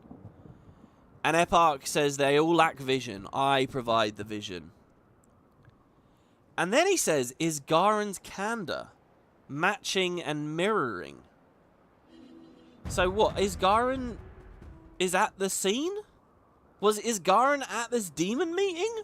That I don't know about. What do you guys think? Was Isgaren here?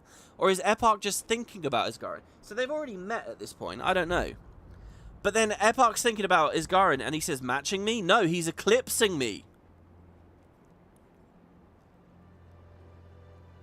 And then it says, Febe's stare pierces, judging, like the seer. Orcus whispers. So they're judging Eparch. Orcus whispers. My mind dances. A web forms. Motive. Fear. I fear for Naos. I fear for our Cryptis. The fires of anger stoked. Back to Tyria, to his tower. He will regret. He will collapse. He will beg before my resplendence. Okay, stop for a second. What did Isgaren say? I think that Eparch will be back. You didn't see the look on his face. This is it. This is the scene. Eparch has returned in this scene. I believe Eparch has returned to the demon realm after falling out with Isgaren. And he's met with all of his demons. He's just got home. And he's met with them all. And the demons are like... He's lost their faith a bit. And they're rattled a bit by all of this. And now Eparch is on a quest for vengeance. Eparch wants to come back. The fires of angered scope. I'm going to go back to Tyria. I'm going to go back to the tower. To Isgaren's tower. He will regret this. He will collapse. He will beg before my resplendence. So, the answer as to why Eparch returned to Tyria, based on this note from a patch just a couple of months ago, it would seem to be it was just like a vengeance thing. I don't think there's any like really big deep reason. I don't think he's lured to Tyria because Tyria is some great place in the mist, or because he wanted the World Spire or anything like that. I think it was just a personal thing. Eparch was personally fucked off with Isgaren for being kicked out. That's my guess with this. And it made him look weak in front of his council. And so then the Cryptis invasion started, or whatever. That's my guess. But it's a really interesting note, and I can tell you, the stream I did on this a few weeks ago, I did not go into any of this. None of it. But there you have it. And again, comments, whatever you guys want to say. So that's one. There's 3 notes, though. So here we've got Eparch's... So that was Eparch's fury, I think. Yeah. So that's his anger. That's his reason for re-invading Tyria. But here we have Eparch's fear. And as far as I know, this is the start of the timeline. Let me just quickly look. The other one's Eparch's regret. Yeah, it is. Okay, so I think this is the start. So we were just dealing with when Eparch had been booted back to his bog, and now he wanted to return and start these Cryptis invasions. But what about his initial arrival in Tyria? What about when he first met Isgaren? What about before he failed? What is this scene of blood? Why was this taking place here in Kryta? Where did it all begin between the two of them? So that's what this is saying. So here we go. As you reach out for the essence, a surge of preserved ancient memory pours through your mind. So here's what Eparch's remembering. Jungle heat, writhing vines, the dragon, Morgemoth, seas. So he's appeared in Tyria. Now, why did Eparch originally end up in Tyria? I don't know.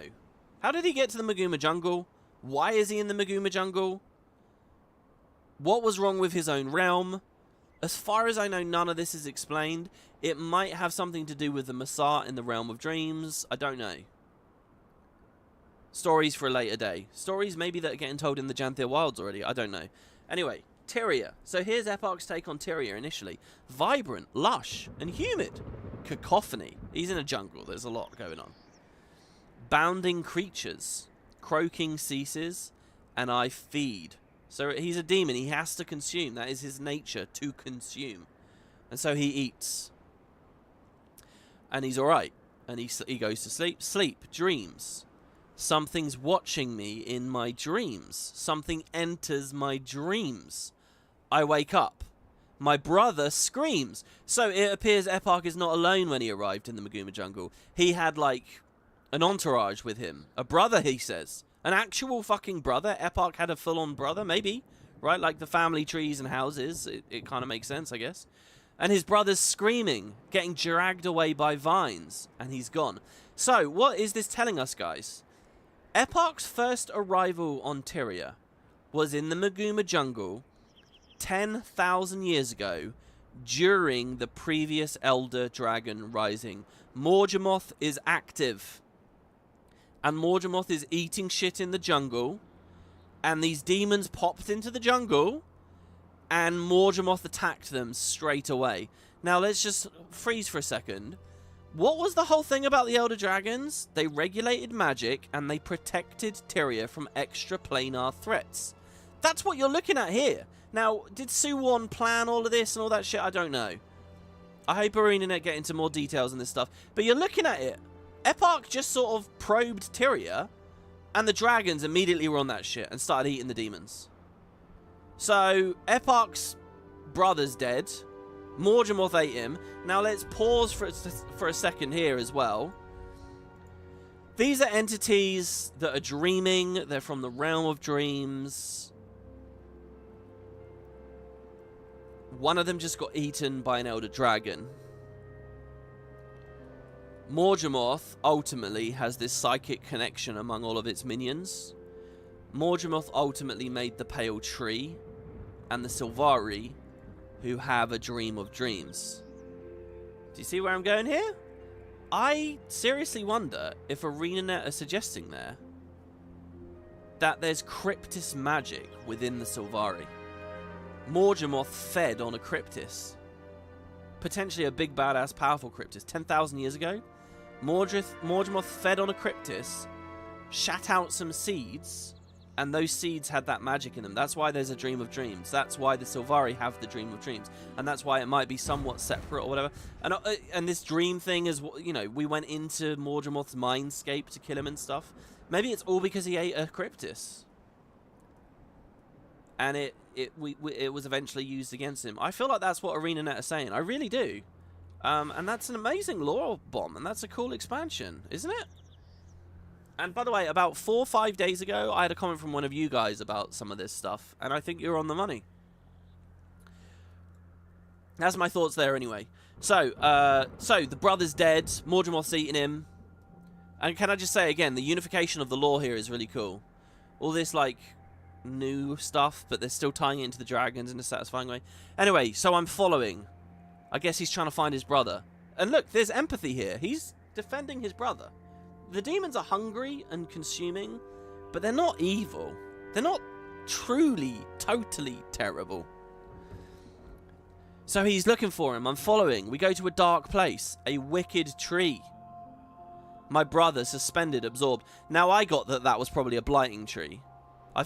When I first read that, and I still think this is the blighting tree.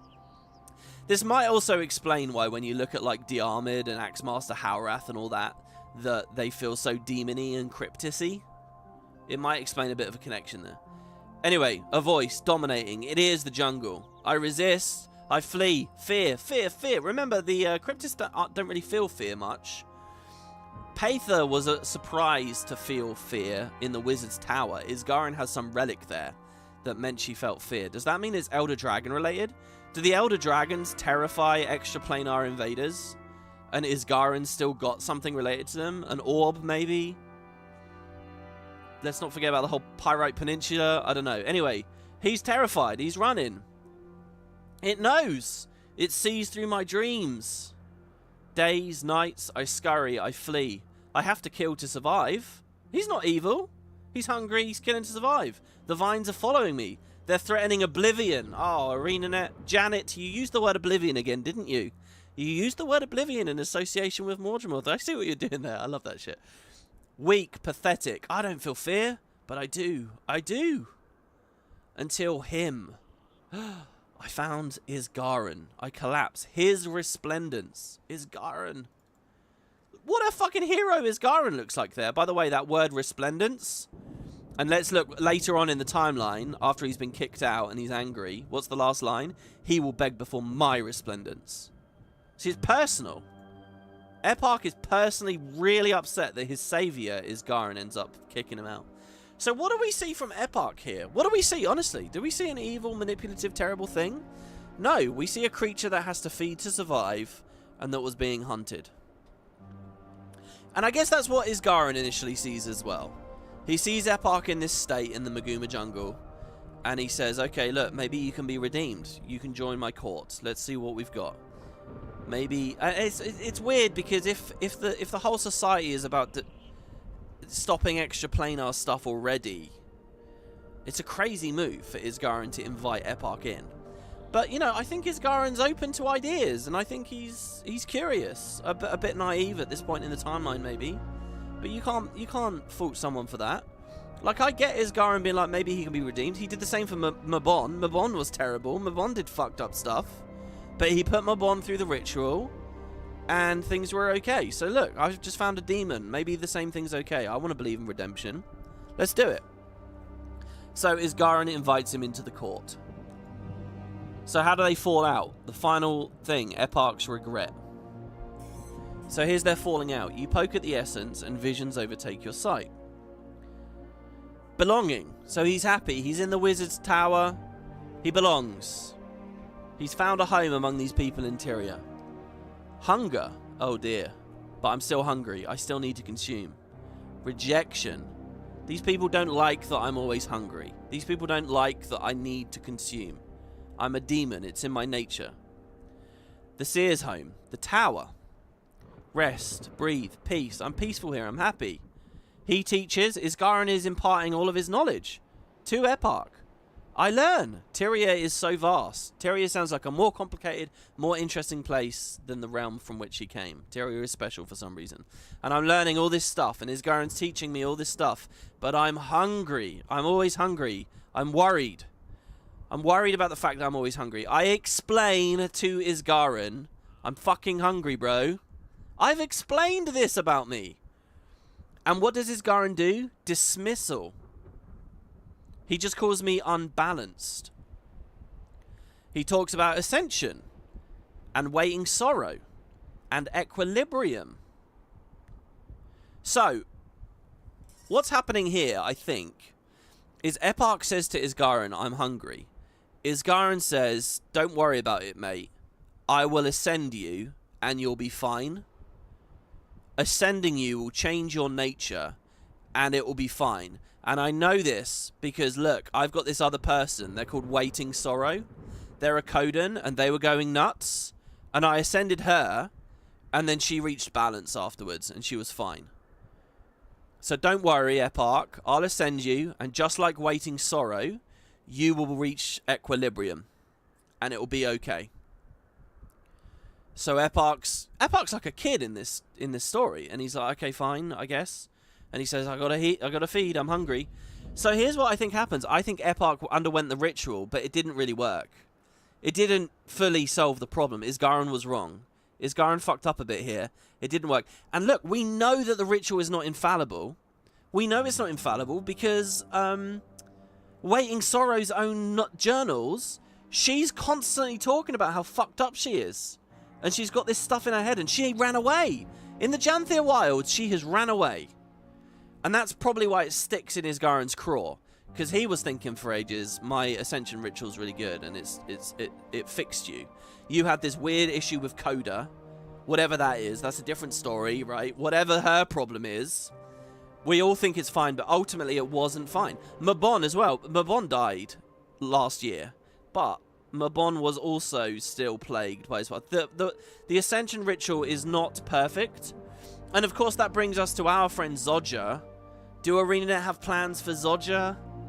But Zodja doesn't have anything terrible about her past, so she kind of lifts out, I guess. But yeah, that's my reading. Now look, I've just given you like multiple paragraphs of thought. What ArenaNet gave us was a couple of sentences.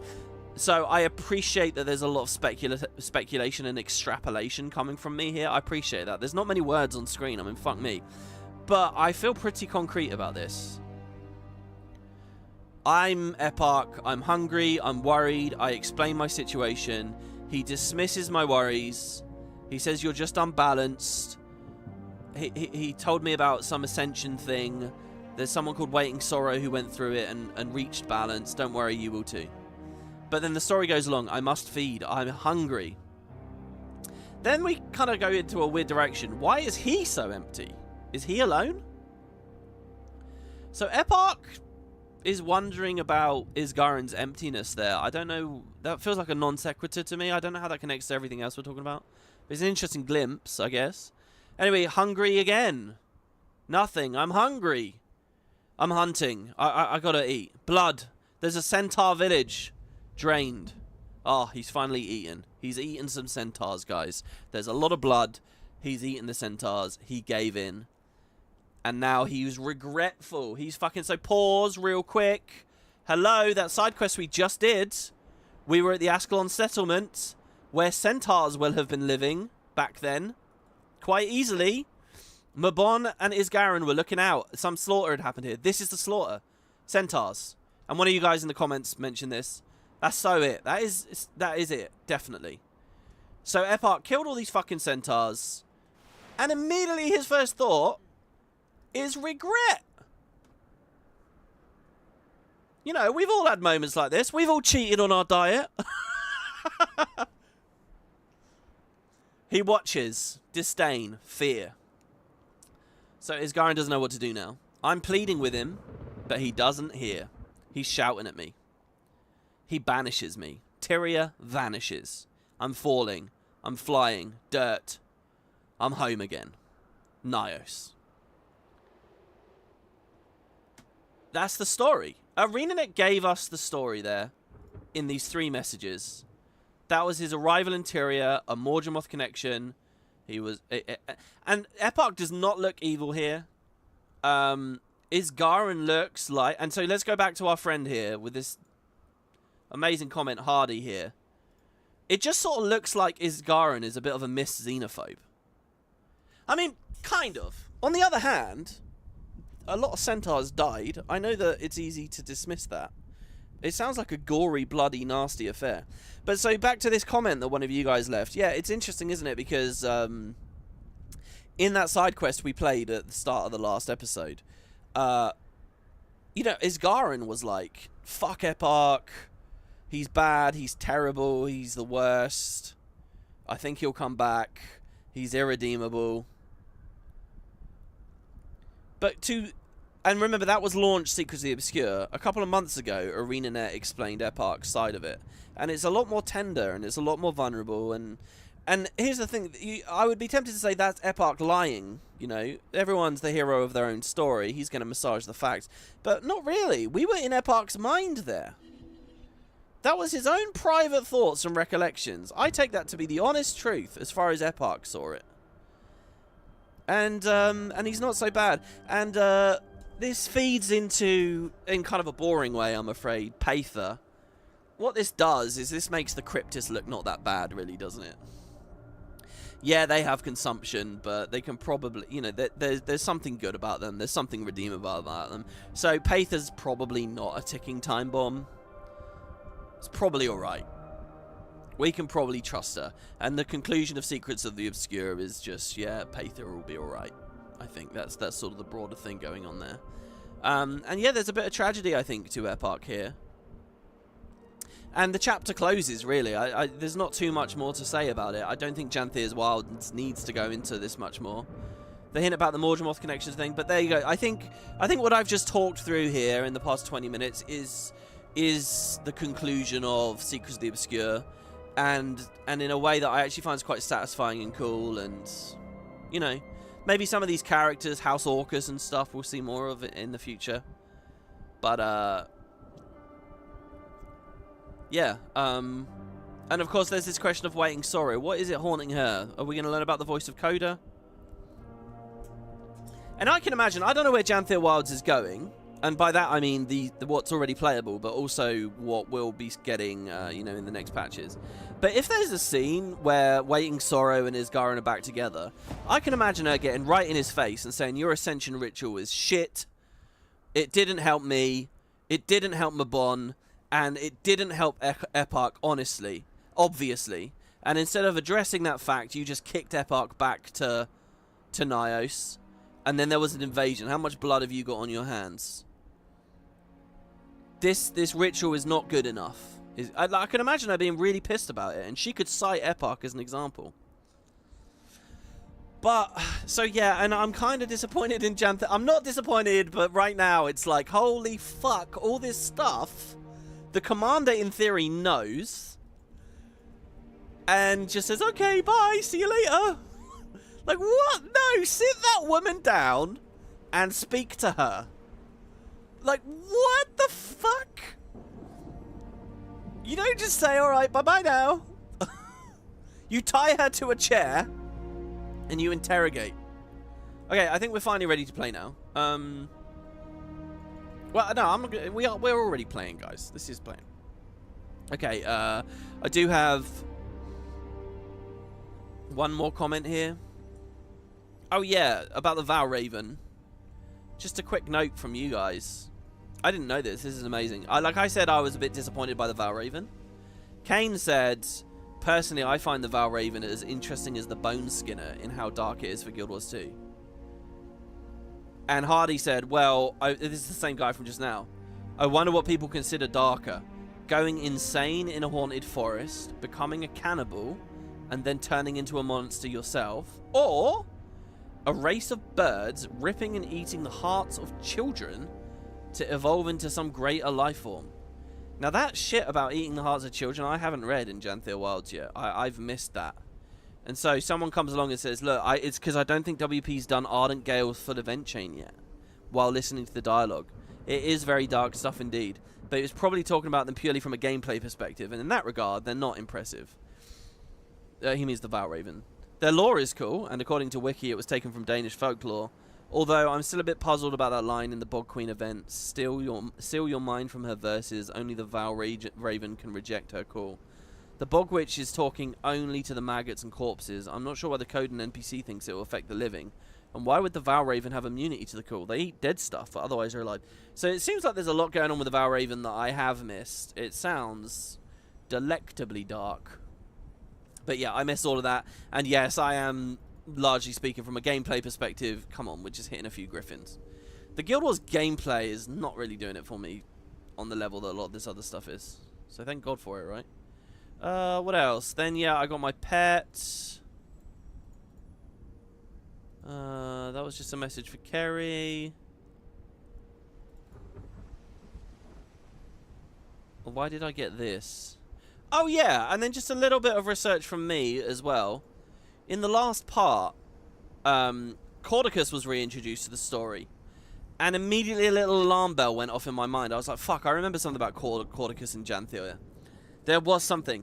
And I said, oh, Bitterfrost Frontier. I'm sure it was Bitterfrost. And I said, in the cave. Wasn't there a mention in the cave? What was that? Do you guys remember me wondering that in the last episode? Well, between... I looked it up on Wiki. There was. Here, check it out. So we're in Bitterfrost Frontier. We're looking for the scroll to crack the tooth. We're with Rox and we're with Bram. We fight some wolves. And Rox says, that was a pretty unfriendly welcome for a fellow wolf, huh, Garm? And Garm says, woof, woof. And then the commander says, so, the dragons aren't the only threats. There's a Massart, Lazarus, he's back. And he seems to have changed, ... Balthazar. But, and then we say, and the human minister, Caudecus. Caudecus has escaped custody, and he's come out as the leader of the White Mantle. He's currently missing in action. Rox chimes in and says, well, Canuck says that Caudecus is making his way up to the Isles of Janthir. That was it. I remember at the time being like, whoa, are we going to the Isles of Janthir? This was years ago now, but Frost Frontier. By the way, the triple release, the amazing release. And Bram cuts in and says, sounds like a bunch of trivial human matters I don't care about. This was the start of Moody Bram. And then Rox is like, it's getting dark. Shall we move on? So there you go. So yes, Bitterfrost Frontier established that Caudecus was up here. But Canuck figured that out. So Canuck was a ward of Anise at the time and the Shining Blade, so I guess he just found it out via that. But it's funny, it's like, come on, give me Canuck then. Let's speak to Canuck, shall we? What did he hear about this years ago? But yeah, so Caudecus was up here. What did he do? I don't know. I think we're about to find out because we're going to play the quest. Okay, one final topic for you all. It's not really about Guild Wars lore. I spent 9 to 12 hours writing a video between the past 2 episodes. It's a video I feel really weird about, and I don't know whether you'll see. Because as the script went on and on and on. And that's quite a long time to make a single script for a single video, by the way. It's a review of all of the Guild Wars 2 story through the ages. It's in the form of a tier list, as far as like the visuals are concerned. In terms of like, I rank each product. It was inspired by someone in the Spud Discord who said, hey, check out this tier list. I ended up writing a full-blown, very, very, very, very long video in which I tier the entire story. And I was initially quite motivated to do it because I'm enjoying this so much. I'm recaptured by the game right now, and I'm really like, oh, thank fuck. Like, I don't want to make productions that just indulge in miserable shit, right? So I'm like, oh my god, this will actually not be a bad video because I can be very honest about where it lost me and the things I haven't liked. But it's going to end on a high note. It's going to end quite positive. But the script ended up so long. And when I get to Icebrood Saga and the Dragonstorm stuff, it does get a bit miserable. And also End of Dragons and some of their focus, like some of that Minister Lee stuff I was talking about earlier. And then there's the whole, I don't know, the whole Canthofornication thing and, or Canthofornia, I should just say. And the therapy speak and... I don't know. The script ended up getting very negative. And very, like... And there's a rant in there about... Did we have to rush away from the Elder Dragons and stuff? There's a bunch of stuff. I don't know whether... I think I've already said my piece on all of it. And I kind of just want to move on from. So now I don't know what to do. Because I've just got, like, this bomb of text. And I was very fatigued towards the end of it. It was a huge writing session. I was very fatigued. So this cool stuff that I'm really enjoying at the end... like, feels like it didn't even really get much airtime in the full length of the thing. So, I don't know. I might write more on it. You might see a tier list, ultimately. There is one thing that I gave an S rank. There are 3 things that I gave, like, Fs. But there's one thing I gave an S. I wonder if you guys can guess what I rated best of all. And it would be quite hard to guess, I think, actually. But it was an era of Guild Wars 2 storytelling that was perfectly fit for purpose, didn't bite off more than it could chew, and in my opinion was perfectly paced and supported by like other good systems and things. But anyway, so you know, there's a lot of positivity in there, but then there's also kind of so I don't know. Maybe it's a video for another 2 or 3 mini X packs down the line, where people are willing to hear me rant about Dragonstorm some more, because I haven't done enough of that yet, have I, guys? Warrington. Oh no, okay, it's not broken down episode by episode. It's like, okay, let's rank Court Area, let's rank Season 1, let's rank Season 2, let's rank Heart of Thorns, let's rank Season 3, let's rank Season 4, let's rank Icebrood Saga, let's rank End of Dragons, let's rank Janthir Secrets of the Obscure, let's rank Post Secrets of the Obscure, let's rank Janthir Wilds. And that's the other problem as well. Janthir Wilds I haven't actually finished yet. So it feels a bit weird to be reviewing it already.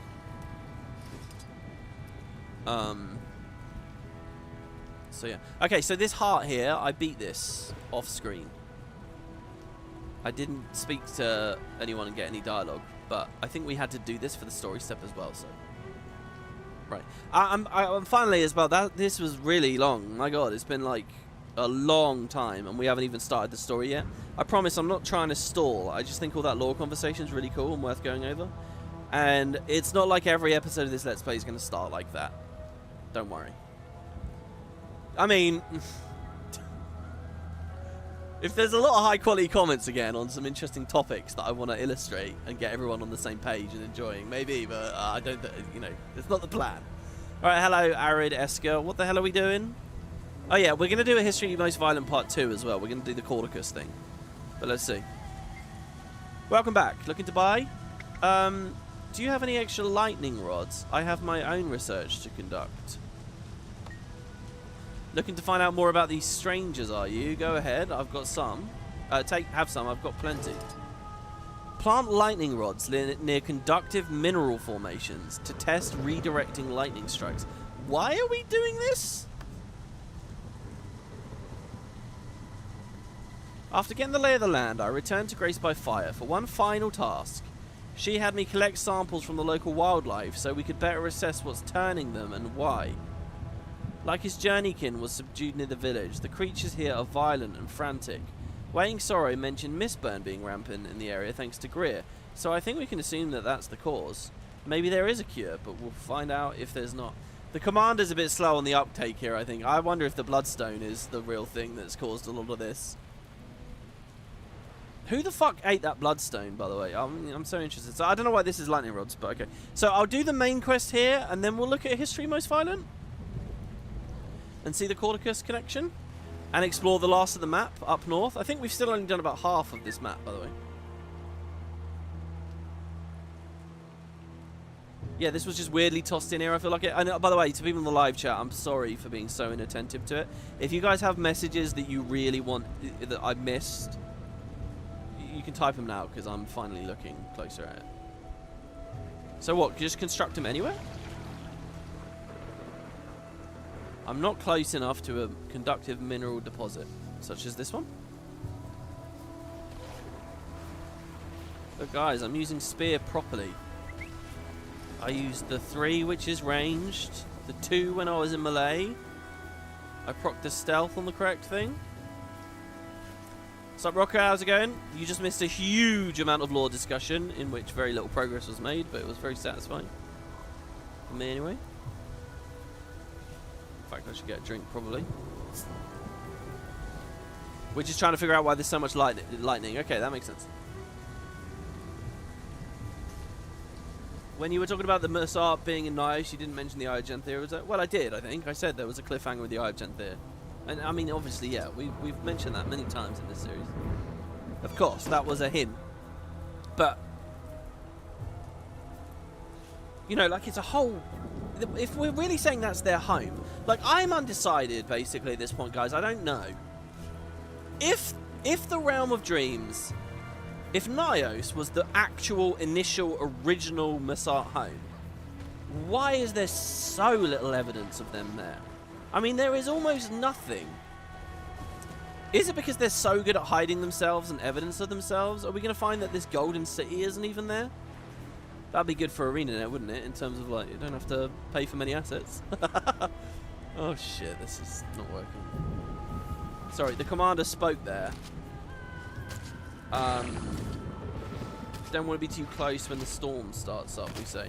Yeah, so it is interesting. And I had a message from you guys as well saying, well, WP, think about this. Nyos is a whole realm. It's massive. You know, it's not just that little area we went to in the story.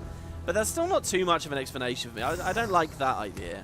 Or we just so happen to only be in the demon territory of the, you know. Like, I like to think of the realm as massive and with lots going on. But many of the little details in this story, as I think we've just gone through, kind of make it feel like Tyria is vast and impressive and interesting, but that pocket of reality isn't, for some, you know. And, I don't know, it just seems, it's just so weirdly empty. Getting lots of Wizard's Vault stuff done, by the way. Oh, I've started having ideas about this as well, guys. Oh, look. Someone remind me in the next episode to rant to you all about guilds and the Wizard's Vault. Someone remind me. Don't want to be too close when the storm starts. Because I got a good idea. It's got nothing to do with lore, just purely mechanics. And the Wizard's Vault, my problems with it, and my current problems with guilds and stuff, I think can be fixed all at once. My God, the game is so loud on my end. Is it an okay volume for you guys in combat? Holy well,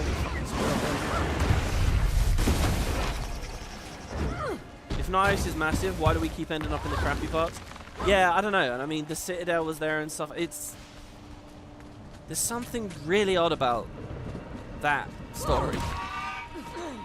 That again, throughout Secrets of the Obscure, I was really thinking it's just the right image one to pot a little bit, but I don't think it's that at all. I think there's something real. I just don't know what it is. We've explored all the areas apparently. I was wrong. We haven't explored any half. We've done all of it. That's a disappointing moment, isn't it? Wild Faria. So explored everywhere in the Lowland Shore. Explored everywhere in Janthir Sintry. and then we will be exploring all areas in an as yet undiscovered place. There's actually 2, as they said in the recent blog post. I assume one is up here, and one is over here, I assume. So you got the lowland shore and then the highland. But we're not there yet. Okay, so what have I actually found here by unfogging this? But hold on, we were here already. Oh, we're actually... Oh, there's a rift here. So I still don't know for sure what the meta is on this map. But the more I'm sort of reading between the lines, it seems like it's just a fight against some titans, guys.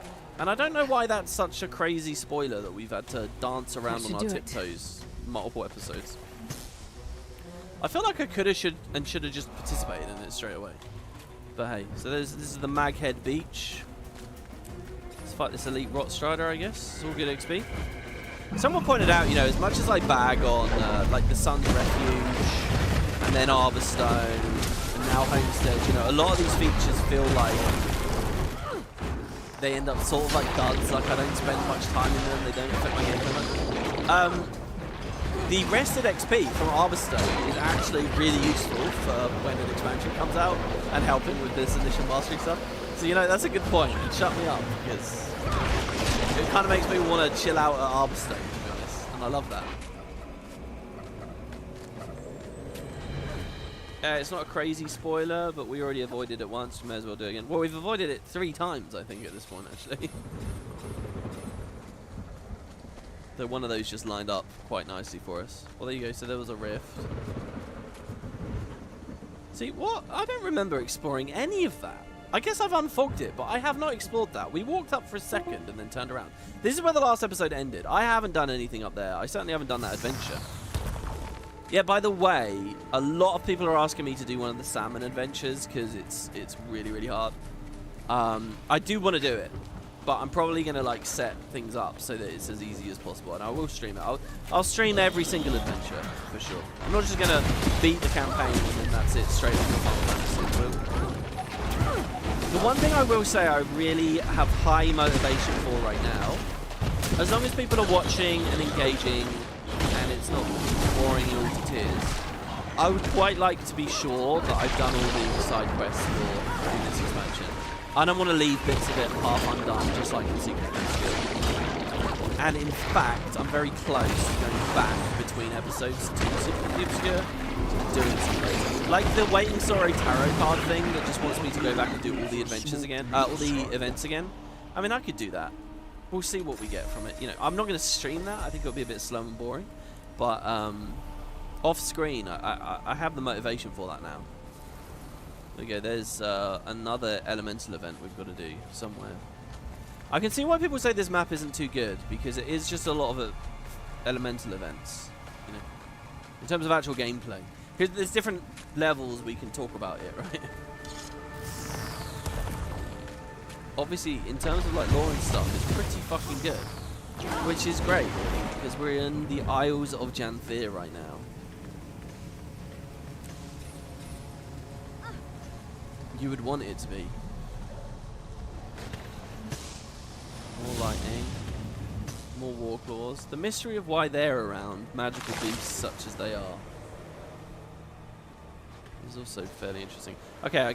Let's go back to the beach. Let's do these last lightning strikes. Then let's do a history of violence, a history most violent part 2. WP, please reduce combat sounds. Can barely hear you. Yeah, thank you. I thought that was a problem.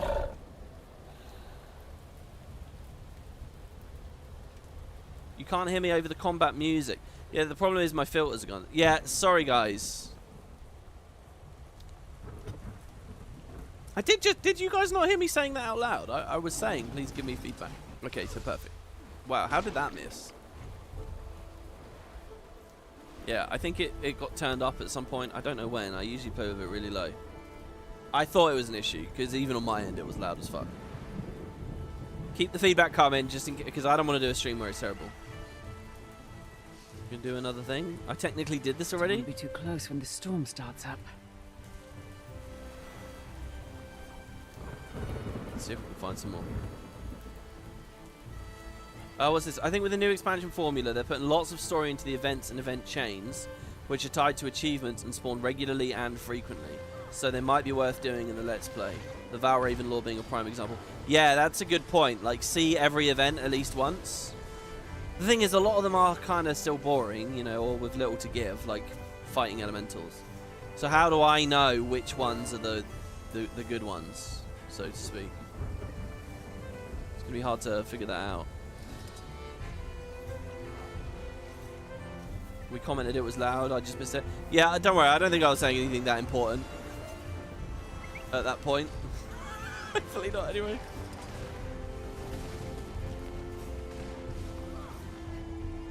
You recommend doing one more story step before the collection achievement.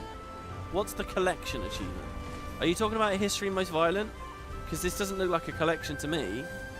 It looks like we just follow a path.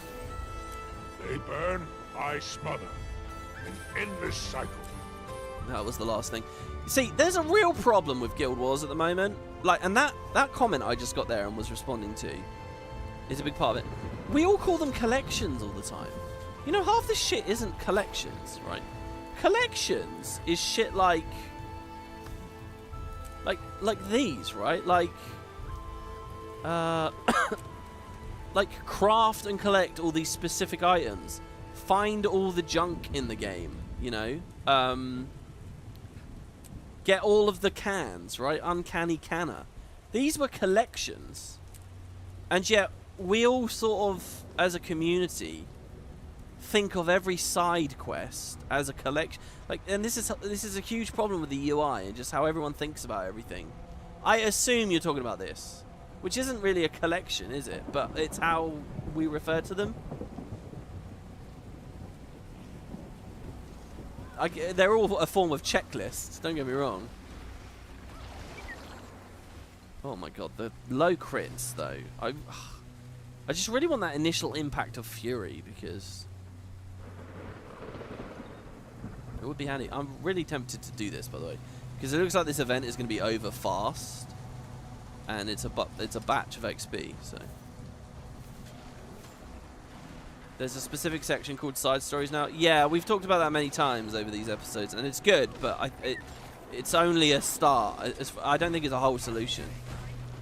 I'll mention it again, because I'm going to keep mentioning it. I think that it shouldn't be in here at all. It shouldn't be in achievements. It should be a button like Story Journal. In fact, just beneath Story Journal, or even within Story Journal, tabs across the top.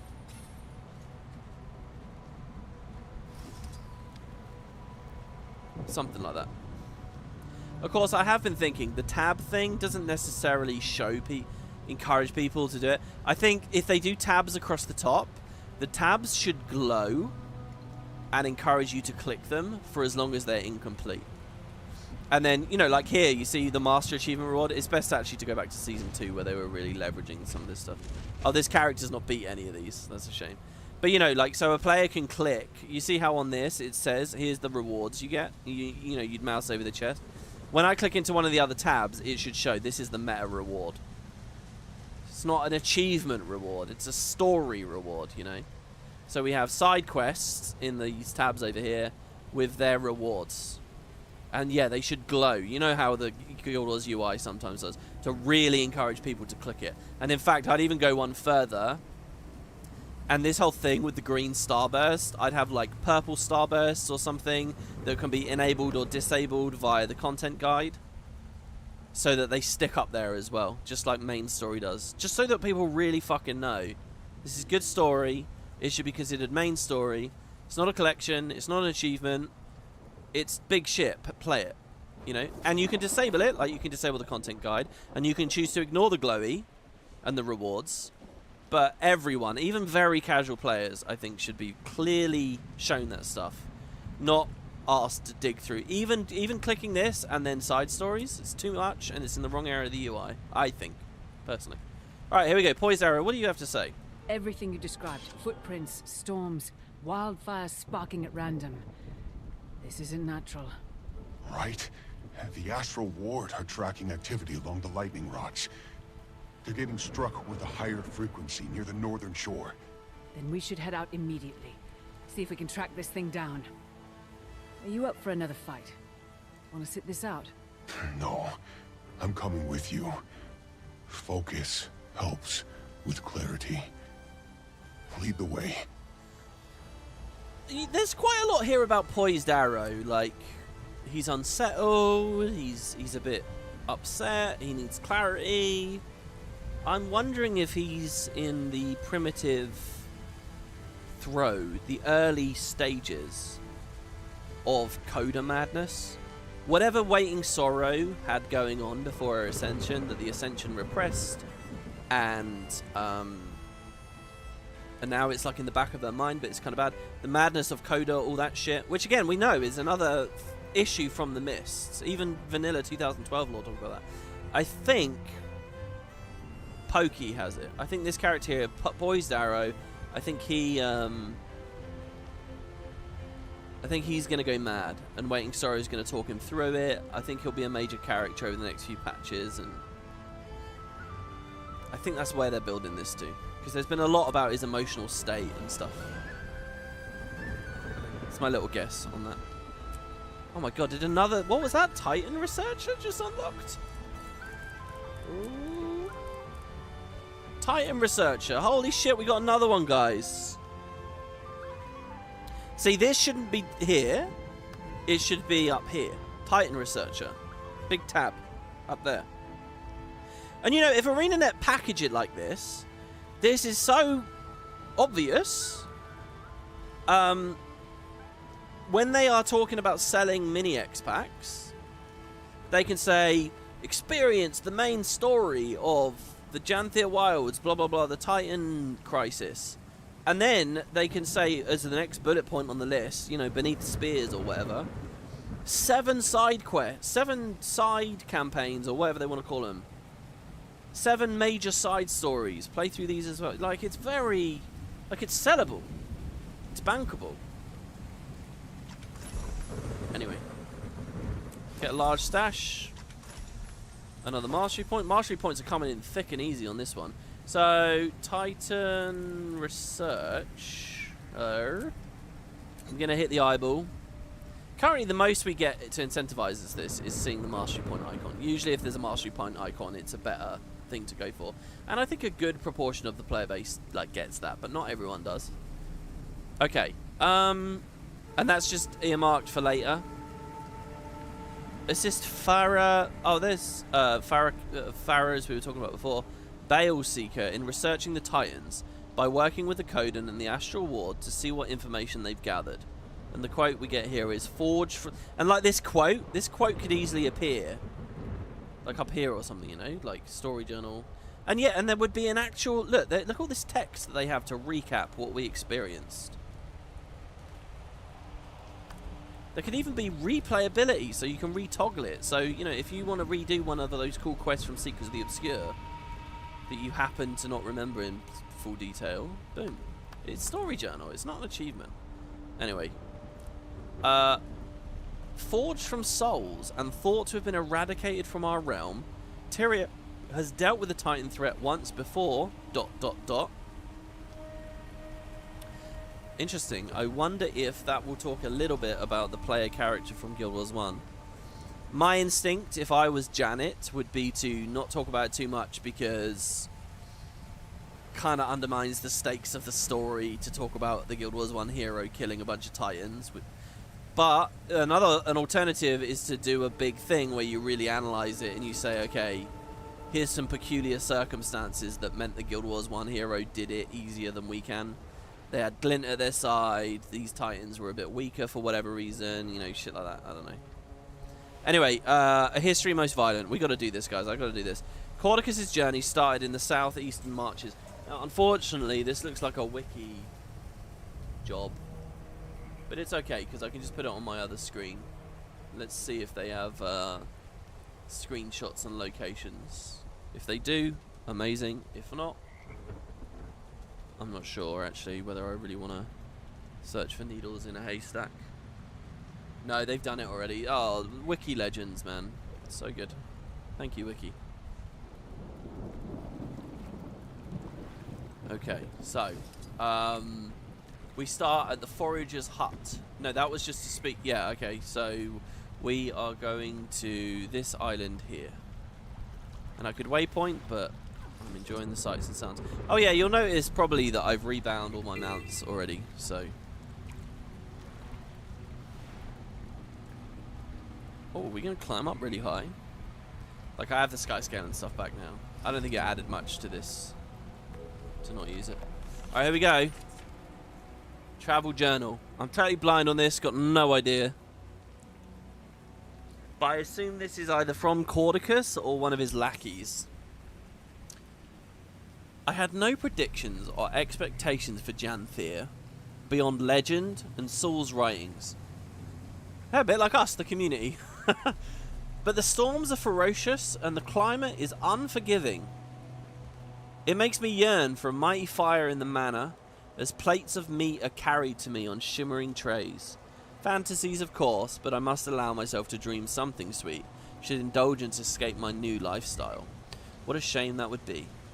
I'm not sure what Saul found in Janthir, but the unseen ones spoke to him here. The real golden ones, and not some graven images that spill falsehoods.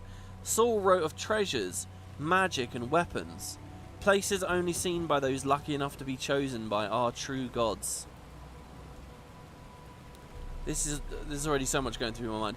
So I always kind of had the impression that Saul was the one and only, but I guess Guild Wars 2 is expanding on that a bit and saying, you know what, actually there were a few. Rhea might be a candidate. Maybe the twins, if they are just White Mantle, not Mossad themselves. Also, this is a modern Caudecus-y White Mantle, right? And they draw a distinction between real golden Mossad and the dickheads. Graven images that spill falsehoods. To what is it referring? The graven images that spill falsehoods. Balthazar? But this wouldn't have been post-Balthazar. This would have been pre-Balthazar's reveal. Right? Oh, okay. Wait, we've got to figure this out here. Hold on. So, Season 3, they're tinkering with the Bloodstone. Caudecus is in jail. But presumably has already sent people north. I think this is pre-Season 3, guys. Balthazar hasn't... The explosion hasn't happened. Caudecus isn't in jail. This might be Caudecus traveling, or it's just his people. And I think this is just an expedition up to the north, basically. Or, probably. Or it's like after Balthazar's trickery... And when they're referring to the graven images, they're referring to Balthazar, who has not only revealed, but also been revealed to just be using Lyssa's mirror, and it's all a big trick. I don't know. I don't know where we are in the time. I guess we'll keep reading and we'll learn this. Places only seen by those lucky enough to be chosen by our true gods. If I follow his path, then perhaps whatever we find here is the advantage I'm owed. The Queen's face, laced with guilt as she hands me her crown, is my guiding star. Oh, we are Caudecus. Surely we're fucking Caudecus. This has got to be Caudecus. He has ambition for the throne. My company is meager.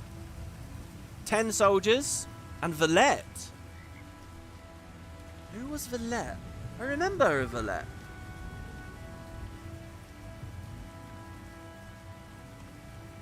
Wasn't she Demi's friend or something? Valette. I'm on Wiki. I'm doing it. Valette the Treasonous. Lady Valette Wee is the daughter of Lady Wee and Minister Wee. She's the second cousin of Demi. She's a violinist in Rurikton. She plays for Queen Jenna.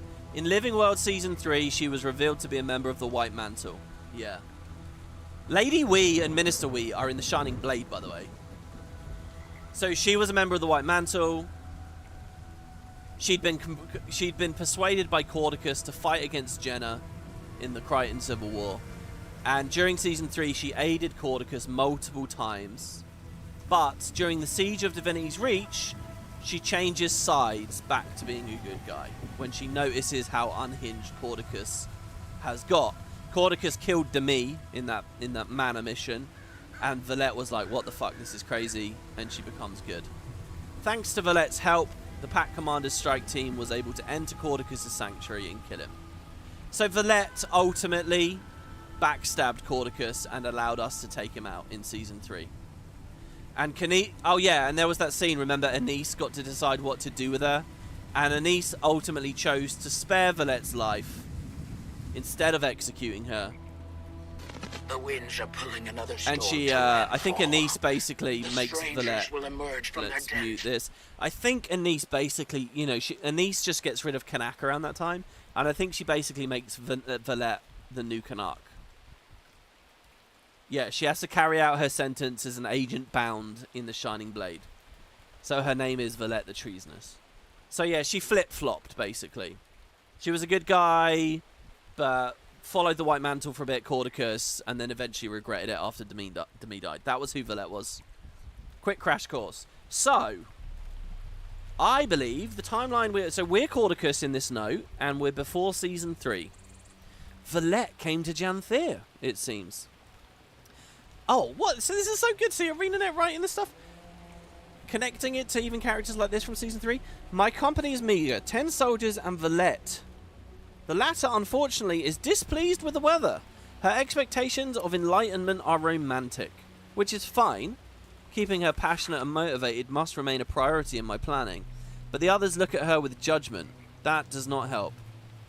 I'm pleased that my followers came when called. Ulrich tells me that Zira is tightening her loyalty while I hide in shadow. But nobody will take my status. Those here with me in Janthir see that truth. Hopefully our discoveries will be faithful in affirming my place on the Golden Path as Confessor. This reference to the Golden Path again. And with my enemies dead. Yeah, okay, now remember, in the first 3 Raid Wings, it was the Zira story. And Zira, basically, she had her own faction of the White Mantle, right? And she basically, she sought to grab power for herself. This is really good. Do you know what I've always wanted? I've always wanted to feel like they know the lore really well, and they're writing it all coherently, and there are experts in charge. That's all what I've always wanted to feel like, and that's exactly how I feel. Because I've forgotten so many random fucking little details at this point, and then they just bring them back up to me, and it's like, oh yeah, I remember. I really like this. Okay. So Valette's still alive, right? And with a niece. So potentially, let's be clear already, whatever this side quest is about to teach us, Valette probably already knows, and has probably already told a niece, who has probably already told Livia and the Queen. Whatever we're about to learn, I think the humans already understand. And it's probably going to be a bombshell. And it's probably going to be a bit sus that they haven't told the commander about it already. That would be my thoughts. Because, like, there's no way Valette would be on this... Would learn something here and then not impart that knowledge to Anise later. There's no way, right? Okay, let's move on. This makes me want to replay Season 3. Step 3. Caudecus stopped at the ruins of Gavril in the slithering outskirts. Thank you, Wiki. You know, this expansion is what? 2 weeks old? If that? And already...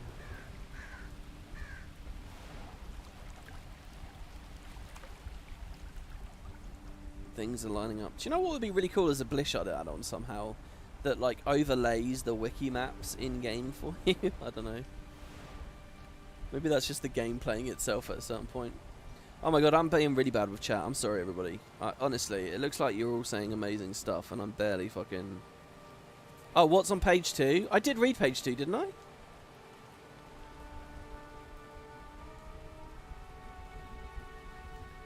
Wait, so this is before Season 3, Episode 1, and even before Wing 3, question mark? So what Messiah is he hating on? Yeah, exactly. Exactly. Who's the Craven? Who's the Craven? Maybe that's not when it's set. Maybe it is set after Balthazar's reveal. I feel like he's alluding to Balthazar with that. Oh my god, I'm an idiot. It is after Balthazar's reveal. We already know this. I opened this fucking stream with the Bitterfrost Frontier thing.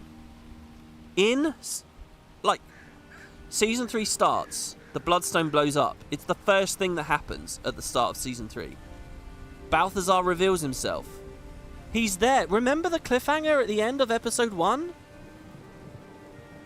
Caudecus is there, and then Lazarus appears in front of all of us. Balthazar. That's the start of Season 3. Caudecus sees Lazarus as he sees it, but Caudecus knows it's not really Lazarus because the aspect's been swapped and all that shit. Whatever. That's the start. Episode 3 of Season 3, we're in Bitterfrost Frontier, and Canuck reports Caudecus has gone to Janthir. So this is after the reveal. The Craven he just mentioned is Balthazar. Caudecus knows it's a sham, and he's annoyed. It's not Season 3. We're in the middle of Season 3. This is the event that Canuck reported on. Canuck, who reported on it because he was in Anissa's pocket, and eventually Valette was as well. That's where we are. We're in the middle of Season 3. It's finally that it's the detail that Bram was not interested in. Sounds like a bunch of petty human stuff. Me none. Me wolf. Me get scroll. Okay. Travel Journal 2. Wait, it's definitely pre-3? Wait, Brian Young, why do you think it's definitely pre-3?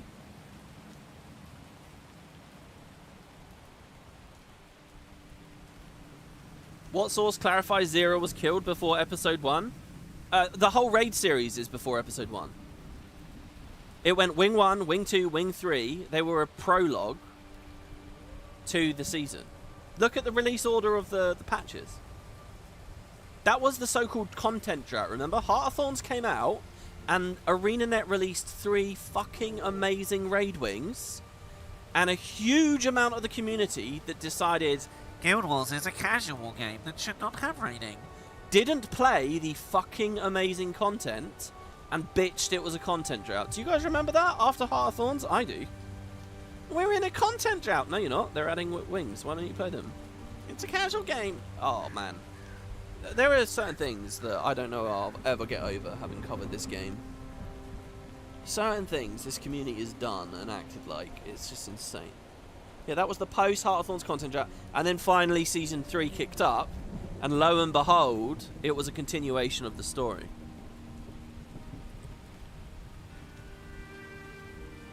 In the recent Return to and Rush events, Valette was a guide too. Really? That's quite cool.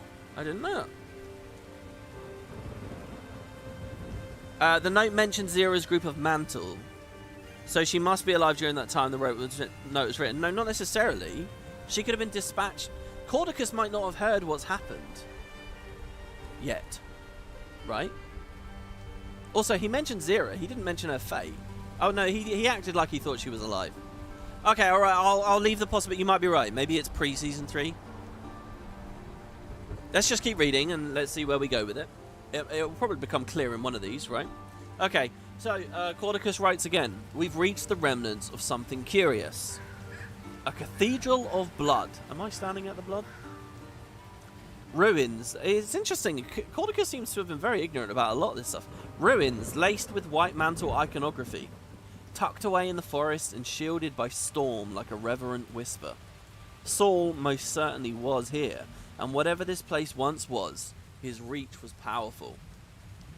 This mission was set by something greater than me. I was meant to walk this land. While we set up camp, I'm sending Ulrich. By the way, Ulrich, do I know an Ulrich? Into the ruins to search for anything he can find. Anything that tells us what happened here. It seems my labours bear more fruit. Ulrich, it's interesting what they're doing with the UI here with the bar. Ulrich returned to my tent with a locked chest, worn from decades of solitude, but sealed shut to protect whatever sat inside.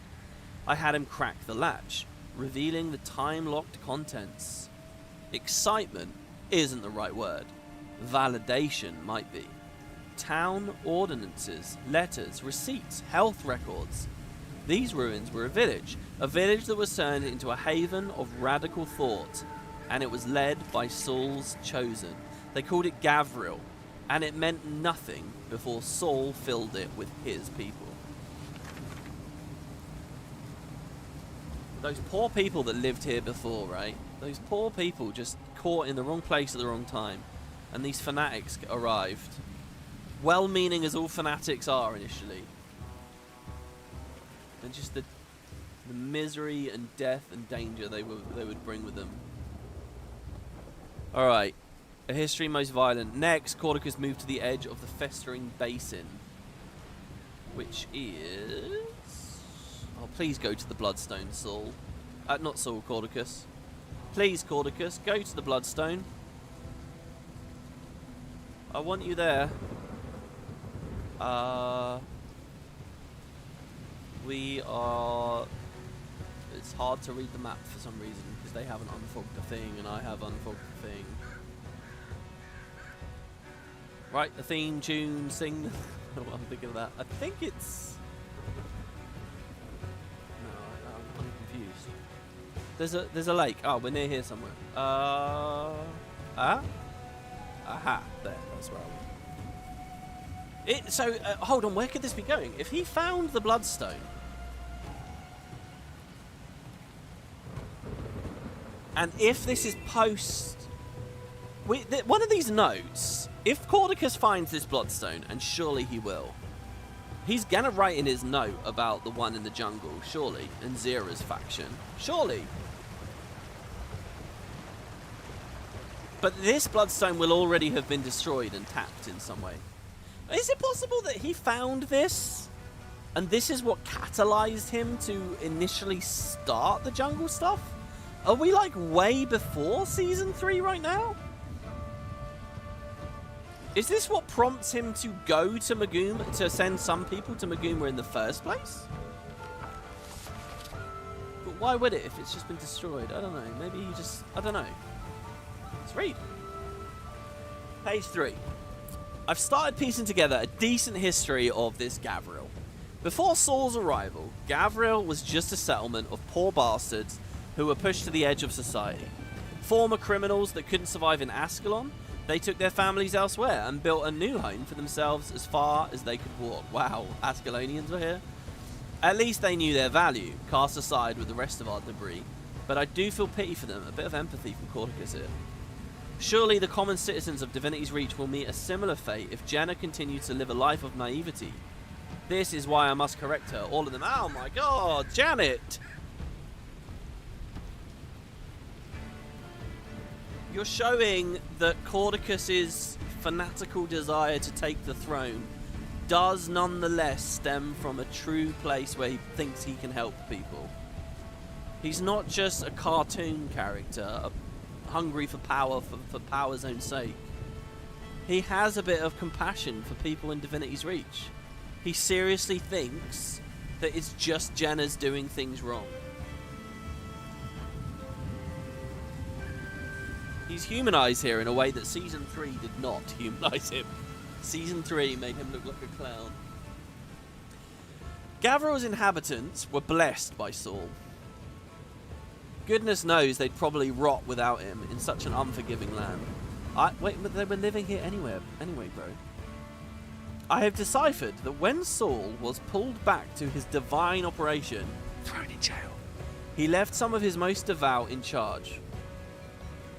I can't imagine how blessed they felt. This guy's an idiot. Humanized, but an idiot. The village blossomed in ways it wouldn't otherwise. And the cost to them? Well, I applaud the creativity. Blood in exchange for eternal light is a modest offering. I'm still unsure of what Saul discovered here, but pages continue to turn.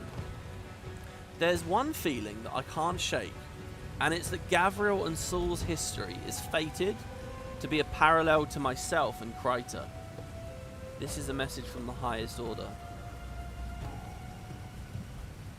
Okay, I get why an egotist would think that. We can be the judges of whether he was right, though, can't we? Is there any parallel between Caudecus and Saul's fate? Well, let's think.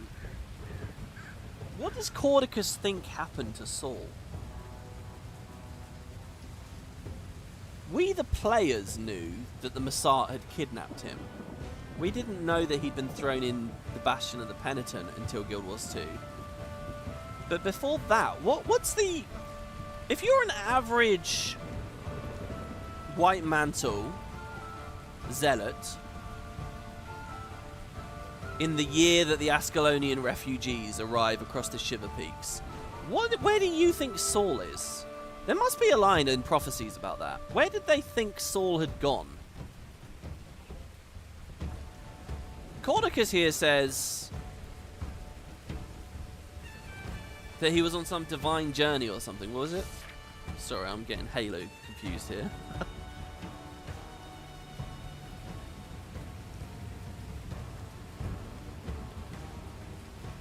Yeah, guys, we should do a Halo Let's Play and do this style shit about Installation 04, shall we? His divine operation is what they call it.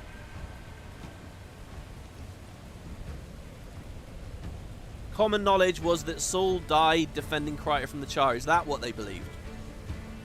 I feel like if I booted up Guild Wars 1 right now and I went to, like, the Gates of Kryta mission and I spoke to all those little mission NPCs, they would tell me what they think. Because there was a conspiracy. So I guess it's that. They think that he died in the fight with the Char. And we know he got abducted. But Caudecus here thinks he's on a divine journey. So where did he get that from? Not sure. Anyway, yeah, and so whether in Caudecus's mind, with the wrong facts, is there a parallel? I guess it's just Caudecus thinks he's destined for greatness. And we know he's not. He wasn't. Unless Janthir Wilds is about to do something nuts. Is Caudecus going to return? Joko, how I would want Joko to? Speaking of which, yeah, that video I've made, well, that script I've written, has a bunch about Joko in it as well, and how he was underutilized and all that shit. Basically, I say, look, dead is dead. I don't think they should go back on plot decisions. I don't believe in retcons. If you kill a character, you need to leave it dead. There has to be stakes. I get all of that. Having said all of that, the one exception, the one thing I would happily allow them to go back on is find a way to bring Joko back to life. I seriously believe that. I think Joko was so underused. Anyway. Travel journal, page 4. I've discovered jewels in the garbage. The writings of Saul himself. He sought and found the city with golden walls. He met the unseen ones there, and they opened their gates and let him... I thought the golden city bit was common knowledge among the White Mantle. He met the unseen ones there. Or was it, though? Because we heard that as players from a short story. He met the unseen ones there, and they opened their gates and let him inside. They gifted him with sight, true sight. Bava Nisos. That is what he found in Janthir. That is where the path was lit. I must find it. I must drench myself in it. It was meant for me. So the thing is, right, we know that in Season 3, Caudecus just sort of reappears. It goes Bitterfrost Frontier, and then with Canuck saying he's in Janthir. And the very next patch, he's back in Kryta. And they do the whole Civil War in one release. Biting off more than they can chew. So the question is... What turned him around?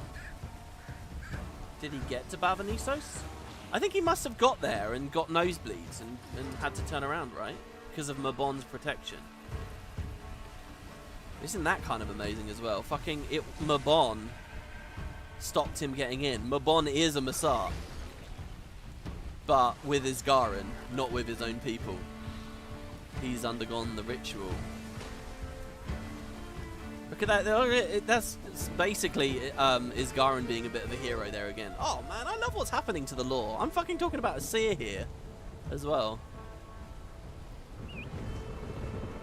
He's talking about golden paths, drenching himself. Wasn't there some stuff about a golden lake in the lore? Something to do with a wizard ascension, same place? A golden lake in the lore. Something to do with wizard ascension in a golden lake. Not sure. Gold has always been a big kind of like thing in Messiah imagery. It's kind of a thing in Forgotten imagery. And you know, there's the golden cave where the Shadow of the Dragon was at the end of season 2. And then there's the Pyrite Peninsula on Ore,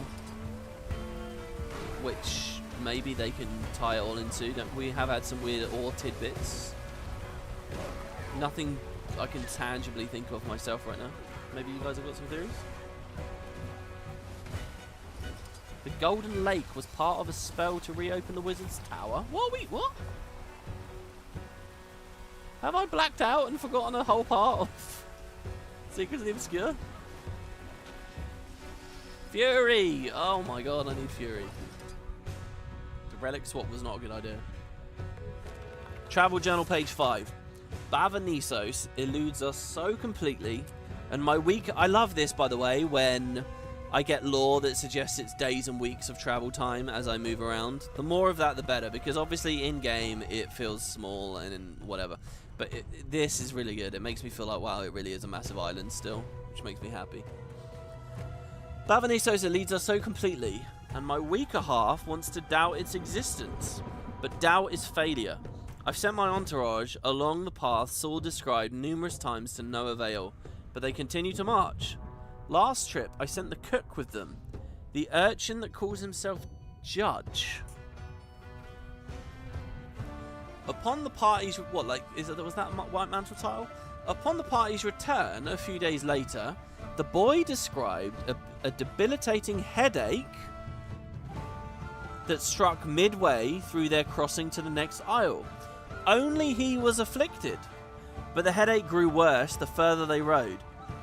Tatiana turned him around when his nose started bleeding. This is the Tatiana nosebleed thing. It's the same thing. I thought Tatiana was like a modern NPC. This must be a test of some sort, a puzzle for me to unravel. No, it's Mabon. It's not a test. It's Mabon saying fuck off. That's what I think. Maybe not. Maybe it is a big part of the actual Massart. Or the Exiles. We need a name for the faction. You know how it's like in Star Trek Picard? Which, to be clear, I haven't actually watched, but I've read about. There's like a new faction of Borg there, like good Borg. There's the Borg, and then there's these Borg. You know, we have the Massart, and then there's these Massart. Caudecus set off on his own, travelling north in the Sulphurous Springs. Here we go. We're back to where the last episode ended. Up here. See what they say.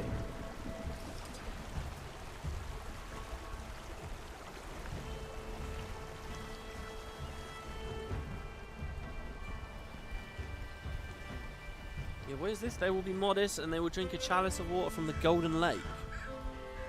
What is that from? Is that some kind of oath that the wizards take? Is that something Zodja said? It's weird, I kind of wish Zodja was in this story. Feels like if we're going to have a bunch of releases, a lot about the wizard's court, and she was a part of them. We have an adventure. Should we indulge in the middle of this quest on the adventure? Let's have a look at it. From the top. Locate the view from the top adventure. The air in this place is odd. If one could glide among these clouds, one could discover their secrets. Well, I have a flying beast. Will that work? No beast would allow itself to be subjected to the air in this place. Ah, so they're turning some mounts off. Well, I've mastered gliding. This is good. Collecting clouds should give you little trouble. So it's a gliding adventure. Go. Whoa! Oh my god. Weird. The adventures are doing a lot for me. I think they're really good value to the maps. What does that do? I don't have skills. Fly through as many clouds as you can, it says. So I think it's designed that you don't get them all.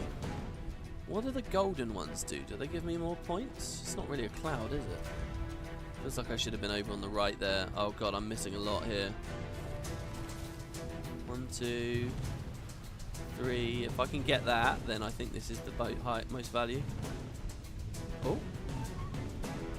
Definitely come back with the Jade bot, I think. Have this. And then this. Alright, what do we get? I was number 500. I got 34 points.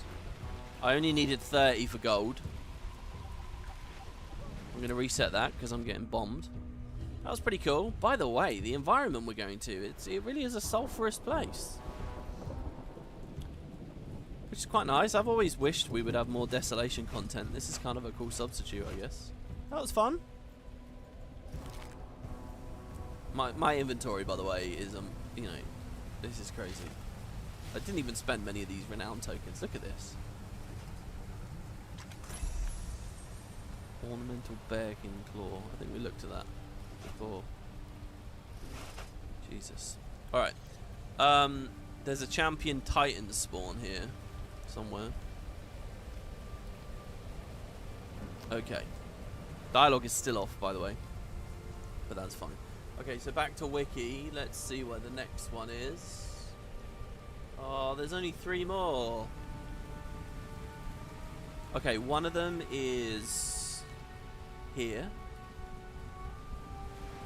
Well, guys, we were talking about gold. Is it possible that the whole thing's just some sick joke and it's really sulfur? It's a sulfurous shithole up there? It's not beautiful and majestic and pristine and golden and lovely.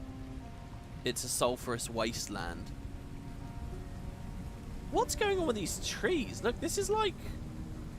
We already saw that bloodstone was infecting the trees and Masat Jade was... Now it's like...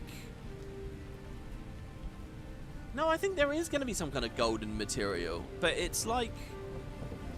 It's like nature is getting corrupted somehow. And like... Because there's sulfur in this area, it's... Like, I think Bavanissos is going to look like this.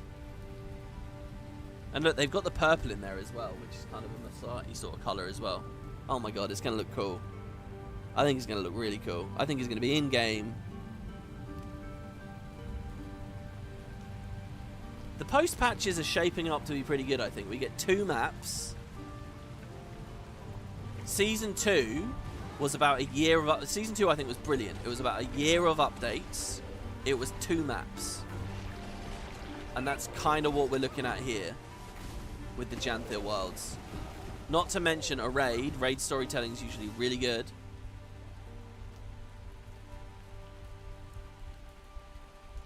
And the fact that the first release doesn't have a map with it, which forces them to tell the story in like core maps and stuff, which is something I also really like the idea of. And I think is really missing from Guild Wars at the moment. Utilization of core areas. Could be good, guys. We could be in for a good one. In fact, I'm going to say the best one since Season 4. Because it all kind of... Well, okay, the first 3 patches of the Icewind Saga were like amazing as well. This is kind of brutal here, though, by the way. In fact, I just went in and I really shouldn't have because they're going to kill me. I'm not going to be able to get the stab. Both of my pets are dead. It'll be a while before I get a revival. I mean, if I can refresh my mace cooldowns and get some more carnivore in a minute. I mean, mace is just so strong. I can really feel it. I'm not even an untamed. Spear feels like it struggles a lot more. But look at our health. I think we got a good carnivore hit off of the 5 and then 4 there with the days. Throw that spear over there because it pierces. This isn't actually an event, so I don't know why I'm so desperate to kill these things. We can get our Warclaw heal. A bit of support maybe. It feels like these are mobs that scaled on an event that is no longer blocked. That's how it feels to me. Right, that should be a heal on his F2, plus my heal. So much barrier. Love it. Okay, good. The Foaming Mire. 47 out of 50 POIs. I can't believe this, guys, but we have nailed map exploration here. It didn't even feel like I was aiming for that. We've basically nailed it on the first map as well. 2 vistas and a couple of POIs. Oh my god, you know what? That must mean we're near the end.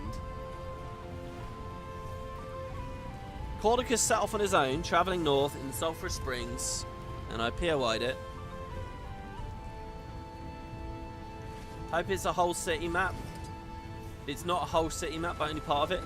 Yes, I think if I was Janet and I was gonna do a city, I would do it in such a way that you don't get to visit the whole city. There are suggestions of it off screen because it's way more immersive to suggest at things that you can't see than give a full experience, you know. Bit like how they did Gandara. Bit like how they did the Wizard's Tower, giving it to you in 2 halves. Unlike how they did Tarir. Tarir is great, and the visuals and everything. Don't get me wrong, it's one of the best presented places in the entire franchise. But it feels small because you can go everywhere. So yeah. But we'll see what they do. Travel Journal, page 6. A messenger arrived from the city. Holy shit, I've just realised somebody donated earlier and I missed it. And I'm really sorry. Let me scroll up. Oh god, I can't even scroll up. I'm so sorry to whoever that was. I've just remembered now. I did see there was a donation and I missed it. I am so sorry to whoever that was. And thank you very, very much for your generosity. I don't even know. On Twitch, I would know how to get back to it. But on this, I don't know. Sorry. You're sad that it's almost over? Yeah, me too. Me too. A messenger arrived from the city. I worried that with Zira's passing, see, Zira's dead now, at this point at least, so the raid wing is over, her followers would not bow to me. But the rest of the White Mantle still yearns for my voice, like a storm yearns to tear the earth asunder. He's such a self-aggrandizing man. They need me in Lake Doric. They need me in Lake Doric, another destined path lit beneath my feet. My mission in Janthir is not done. Until Balvanisos is found, the search must continue. I'll be leaving Ulrich and a few of my most devout behind to fulfill this need. My face, however, needs to be seen. There you go. So he had to leave for the head of the snake patch. Oh, this is really good. Look at this. They've explained more of the story of season 3. Do you know what? If I was to describe this expansion as anything, it would have been a sequel to Prophecies. But then you look at stuff like this, and it's like it's deeply ingrained into Season 3, into Secrets of the Obscure, obviously, from just now. The whole Dragon Saga, it's just brilliantly connected to everything. And it really feels good. It feels better than, like I wish we were getting this kind of stuff during all the Aurene storylines and stuff. Alright, so Caudecus had to leave. And he just did it because he... I mean, what was his plan? I can't remember. He was eating bloodstone and shit, wasn't he, in the end? When we found him at his mansion? He was going bonkers over there. Wow. Okay, so who wrote the final notes? Where this... And I guess Valette had to turn around as well. So Valette really doesn't know much. I think what we can say is Anise and Jenna and Livia, the girl power trio, let's call them, they probably know about Balvanisos. Sorry, I'm stumbling over my words here because I'm trying to figure out where this thing is. It's there. I think this is the last map comp stuff, guys, actually. Look at this. I seriously think this is it. This is kind of cool. Basically what they're saying, or suggesting, is a lot of the golden sort of vibe comes from sulfur. which is a nice thing, really, because the Masata are not divine, really. They're not nice. They're not beautiful. They're caustic and dangerous, and sulfur's a great way of getting at that, I think, maybe. But that really was just his portal mule, it seems. But yeah, I forgot, right? She casts portals to get her out of the first release. And then I guess again later in the mansion, maybe? Biorum Archers could have been 2 maps. Drizzlewood could have been 2 maps. It being 1 map and split serves no purpose. Yeah, I mean, look, we're kind of... there's a lot to discuss about stuff like that. I think personally that the slow unveil of Dry Top was amazing. I'm a huge fan of that. And so when they announced with Biora that they were going to do a similar thing, I was up for it. In the end, I mean, there's a lot about the specific implementation to talk about with those kinds of things. But I can totally understand being like, just make them separate. It feels bigger. It feels more grand. It probably gives them more freedom as well. Like, they don't have to awkwardly line shit up and seal things off and design metas in a weird way. It's probably easier to just have a clean slate and dump a new map in there. The Ruinous Divide. There's a thing going on here, I think, which is where they're lowering the bar for what is acceptable in a new map. Does it need a meta? Can we copy-paste a lot of the events? Just have Titans around? Just have Elementals around? Just have people collect fruit? How much can we lower the bar? And that sounds terrible, but on the other hand, it means you can get a lot of maps covering big areas, and it feels like the story's going places and doing things. And so far, I think, yes, this map is lower quality, but it's a trade-off I'm still happy to make. But maybe I shouldn't speak so soon, because I haven't played the meta yet here, and I haven't seen all the events. So what do I know, really? But, you know, this is not Heart of Thorns level open world. Let's be real. What was this? The Path to Balrior. Huh. Balrior. Never heard of that. Oh, shit. Oh, my God. This is it. This is the entrance to either the end of the story or the next season, surely. That's going to open up. So maybe the map's up there then. Wow.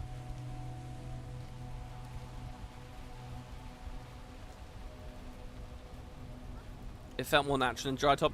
Yeah, because they like weaved things around and up and down. But Dry Top also exhibits a scale of environmental storytelling they can never do again because of mounts. Go back to Dry Top now, and it's nothing. A skimmer, like the whole thing with the Zephyrite crystals integrated into the exploration and stuff. I have a lot of extremely fond memories of Dry Top. I really loved it. I loved the dark mine area. I loved going onto Scarlet's house. I loved the little village there. You know, like we were just coming off of season 1 where it was like, oh, we can't change the world anymore. But then they updated the place and it got attacked by the Mordrim and stuff. So they still had a little taste of that. The Quicksand River. The really quite dark, sad moment with all the Zephyrites that have been sniped out of the sky. All the lore books of the Zephyrites in the desert, which previously had only been on an out-of-game blog post. There's a lot to love. That's just release 1. Let alone all the centaurs and the oasis and just it's a really dense map, a really beautiful map. It covers a tiny little bit of Tyria's surface area, but I feel like I had a really fun adventure there and a sense of progression, and there are a lot of good details. It is a brilliant map from where I'm sitting. I love it. And you're just not going to get it anymore. Unless they say, okay, mounts disabled until you beat the story. Or get map comp first time. You can have it account bound if you like. But that's how I feel. This part's going to be in the raid, you think? Because it's about mountain climbing? Oh, that's a good idea as well, actually. Yeah, maybe that's the raid entrance.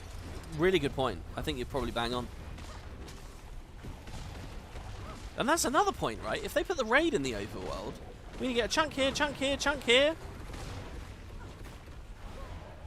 I mean, it's good stuff. Okay, these are a little bit too tanky for my tastes. I really want to get to the next lore thing, so I'm just going to run. Anything that lingers, I'll deal with. Oh, a branded... Sorry, not branded. A champion Ruin Shard Scuttler. It looks like a branded Devourer, but it's not a Devourer. What the fuck? It's a type of Titan, I guess. Wow, it looks cool. Okay, here's the Straggler. That's what I said. Let's cleanse the weakness. Of course, it runs back towards the big thing, which I really don't want to fight. Big hit there. Do the web. Quickness. Couple of autos, because I don't really have anything else to do. Oh, are you serious? Ooh, gives us time to look at his model. Come on, no, no, no, no, no, come back. Thank you. That bit there in the song where it goes... I really like that. Hold on, what? I don't see a thing. I think I've found the wrong spot. Some of Caudecus' followers trailed him deep into the Sulphur Springs but could not find him. That's the description.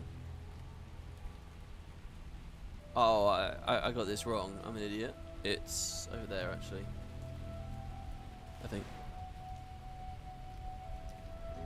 What do you mean you couldn't find him? He went back to Crater. There's the White Mantle records. Are you attacking me? Ugh, it's an elite. And a veteran. And another elite. Why are they all fucking latched onto me? Okay, this is one where we use the stealth from the spear. And the sky scale mastery. And we... This is the edge of the map. Oh, are you... Unbelievable. That's not a updraft, is it? It's too much. Too many very, very tanky mobs there. That elite seems to be patrolling right on the collectible. Like, look, it's giving itself ages and shit. I don't want... And prot. And it's an elite. It's going to take ages to kill.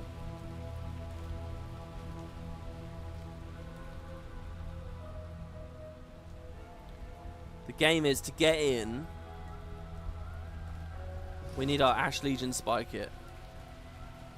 Is that thing aggroed? It is. Alright, I'm just going to read it quick. Here we go, ready? The Confessor left last week, took everyone with him except a few of us. Tatiana would cut her own arm off and eat it if it made him happy, so she's elated to see Caudecus' mission in Janthir to the end. Left Judge with us too, but I'm worried he did that because the kid's a crappy cook.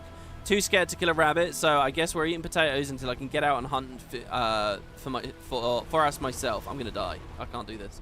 Hopefully it doesn't disappear when I'm dead. In the meantime, I'll just Jadebot, I guess. Caudecus wants us to keep looking for the city, but we can't cross to the other isles without a headache or a nosebleed. We're also dealing with some unwanted guests. Didn't realise there were Coden in these parts. We managed to stay out of sight at least. Looks like some type of hunting party, so I'm not too worried about it. But we'll stay out of their way. Judge saw them row inland. Probably live somewhere on the mainland. Gonna lay low until they leave. We'll make our next arrangements and see if we can get around whatever curse is keeping us from moving further in. Brilliant. That, even though there was quite a lot of text there, there's really nothing to decipher. We got the full picture from that. So that was kind of perfect. If there's gonna be a document that I'm gonna be getting slammed by a bunch of elite mobs, possibly left over from a meta event, that would be the one I would pick. It worked out. Oh, and then that's it. The last step is just going back.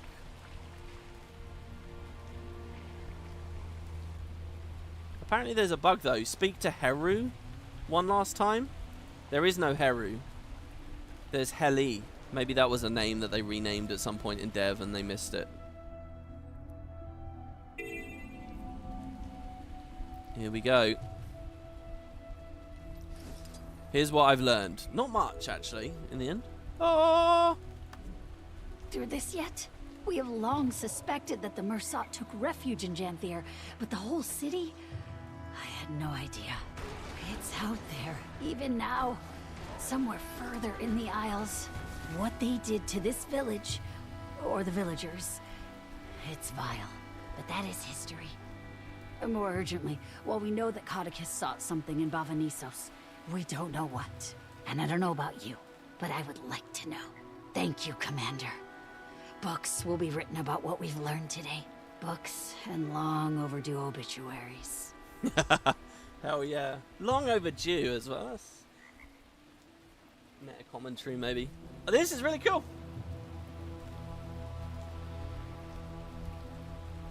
Wow. Didn't expect to get attacked here but as well, by the way. Do you have another quest for me now? You've got an icon. She doesn't have, she's not going any further. Alright, well, okay, so the other one we unlocked was this. Titan Researcher. But I'm going to do the next instance now, guys. Step 7, twice stricken. Meet your allies on the northern shoreline. I feel like this is an instance that we're going to be entering. So let's continue with the main story here now. And see what we've got. Please let me know in the live chat if I've missed something ridiculous there.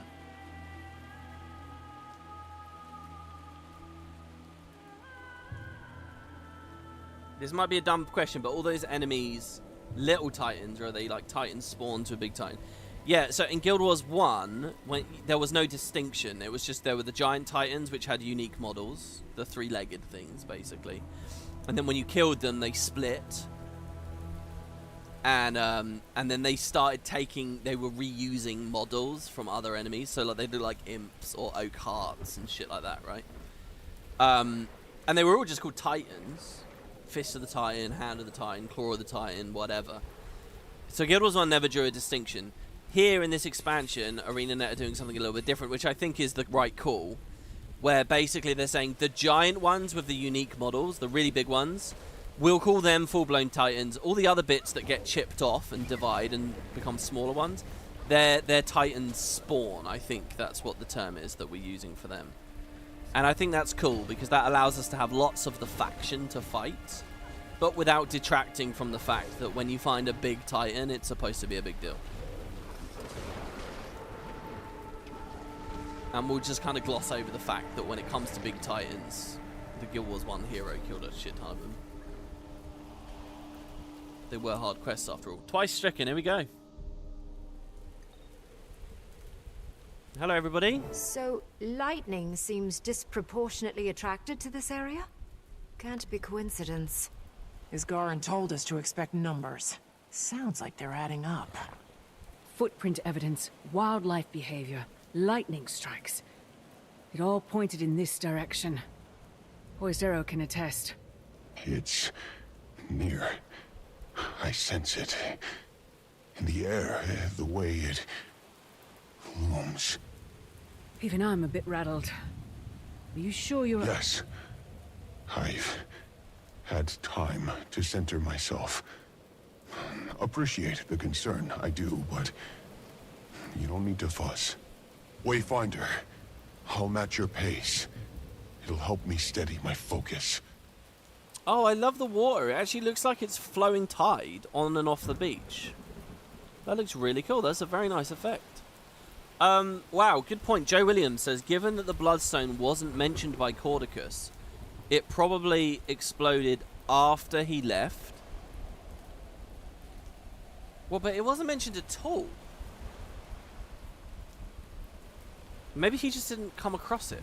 Because, exploded or not, surely he would have said, like, holy fuck, a Bloodstone. I feel like he just missed it. I feel like it exploded long ago. It exploded with the Gavril stuff. I think it exploded with the Gavril stuff, the original Titan Crisis. And Caudecus went up there really recently. I think it was all said and done. All ancient history. Well, not ancient history. But long dealt with. Incoming! These things again. You'll fall just like your rotten friends. Oh man, they all have the spider webs. I have one too. These liminal conduits are interesting. I think I've said that every time I've seen them. Well, not every time, but every time I've mentioned them. Don't know what else to say really. It's just nice to see a new type of enemy. Could Masart magic hide a Bloodstone like Mabon? Oh, maybe Mabon's thing hid it? Maybe? Yeah, that's an idea. See, this makes me think, Isgarin asked My Mabon fur to is do all that. crackling. Surely he knew. I'd hate these more than the rotting ones. Surely he knew there'd be problems as soon as Mabon died. Maybe it's just because he had his hands filled with the Cryptus. But not really, because he was very careful about not getting involved until victory was assured. Because he's clever. Oh, I do like Mace Carnivore, guys. You've got to try it out.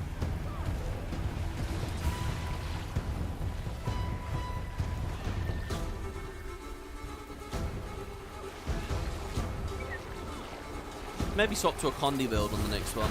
Change it up. But that would take me away from all the new weapons. We would not be using new features at that point. You said you've been to these isles before. I mean, we'd be using Eclipse on Druid, this far essentially.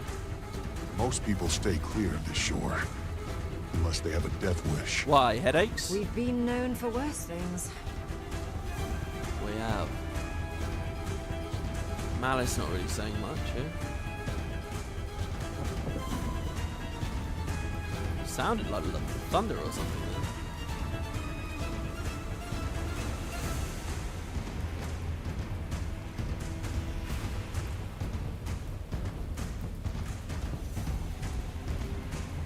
You wouldn't see it if it was under a hill? Yeah, like if it's buried and it hadn't been excavated at all. Cowering, just like the other one. What now? Gonna send more little friends to fight for you? Coward. Show yourself! Who dares disturb the den of the great Decima? Dude, they have cool names. Greer, Decima. Decima, I don't recognize this as a name. As far as I know, this is totally new. It's called Decima the Stormbringer. I love the way that they've done the Titans, that they speak and they have names and things. Oh, look how small they are. All the way down there. So cute and minuscule. I love that they've done this as well. They Thought this would take effort. like making them big. Because again, GW1 never really had them that big. My darlings all riled up. A few fleas got into my nest. Well, we can't have that. It's unclean. I'll just have to show them. See, they talk, but they're just... What do we do when pests sneak into our home? We squash them. They speak, but they're very, like, incoherent, right? They're just mad. They're just crazy. So I'm wondering if the voice of Coda... Not even putting a dent in her. She's just siphoning energy back with those conduits. Wayfinder, you've still got those rods we used earlier. What if you plant them around? Draw energy away from her. Not a bad idea. I'm wondering if the voice of Coda and the, Oh, what was I going to say? But basically, it's the same it's becoming a Titan. It's the same process. This is the end result. Something like that, maybe? Plant the lightning rods in designated location. Oh, I can only do... Oh, sorry. Oh, I understand what I'm doing now. Yeah. Don't worry. Working. A bit more should do it. Well, this is a lot like the other Titan thing. I won't get too distracted here, guys, dodging bullets, okay? I'm going to pay 1,000% attention to the next cutscene, alright? If there's a Codan using ancient magic here, which, by the way, there's a chance there will be. There's a chance we'll have Waiting Sorry back in a second. I promise I'll pay attention. Getting some lightning strikes. Keep at it. Alright. I wonder if this is... See, I'm pretty sure the meta is 2 giant titans like this. I'm pretty sure that's what the meta is. And I'm now wondering if Decima is... Oh my god, hold on. Did I just see a new telegraph? Oh, we're probably seeing shit that's going to appear in the raid, by the way. If that was a new telegraph. Here, look. It's a line AoE. It's a line soak. Commander, Can you wedge your Warclaw's chain Ooh, harpoon we're here? ruining it. You're Maybe we adding can new throw her stuff. off balance. They might be doing that a lot as we go forwards. Here, look, look, look. Soak with our friends, and in theory I can stand anywhere along this line as long as I'm on the line and we distribute the damage. Those who will be coming along for the Final Fantasy stuff will be more than familiar. Okay, so use my Warclaw's chain pull skill to harpoon the fractured armor. Open world telegraphs. Yeah, but I don't think they're just open world telegraphs. I think it's... Yeah! Pull her down! Oh, hold on. Am I wrong? Is it not what I think it is? I mean, that's devastating. No, I think it really is a... I think it's a line soak. And it had a symbol with 2 people? Oh, so you think it's just 2? Yeah, Final Fantasy's a bit weird. I was talking to a friend about this the other day. Like, when everyone soaks, sometimes there's loads of arrows stacked on top of one another. And it will tell you whether I think it tells you whether there's lots of hits or not. There's also like tank busters where it's like just 2 people being this, you know. The whole game of like getting good telegraphs isn't easy, I think. And if you guys remember from my FF streams, the original series, I had a lot of problems with like the ARR ones where the telegraphs are all over the place, you know.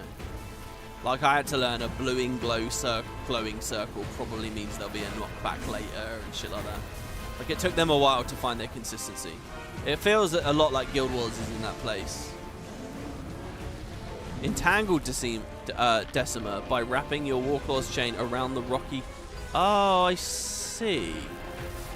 So I grab the chain and then I... All the way up here. Oh, wow. Okay. You want me to do it again? Oh, look, that is cool. Hey, nice. Looks like we don't actually have to do the soak at all. So I wrap it around like multiple times. It's very janky. Do we just spin a few times? Oh no, oh, we come over here. We wrap around. And now you want me to go back? Oh, all the way over here. Okay, this is basically just a race, and I can see where it's telling me to go. The archway. Wow. Oh, there's a real sense of scale to this. Like, this Titan's huge. We've got to wrap this thing around the fucking mountain. Burn me, she's glowing? Must be some kind of inner core. Seems rather sensitive, so keep hitting it. Okay.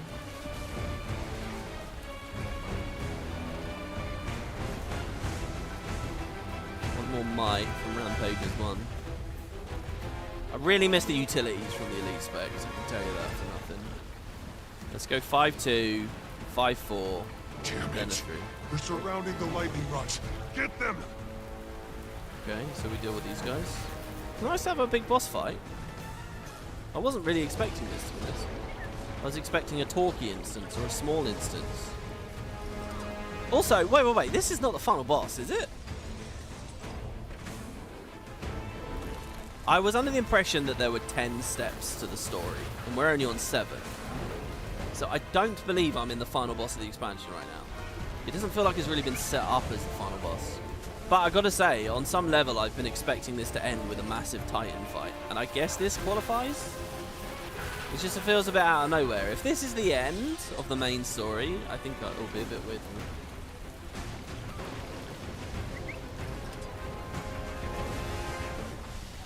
Commander, focus on It's a Decima. good fight. We'll handle these pests.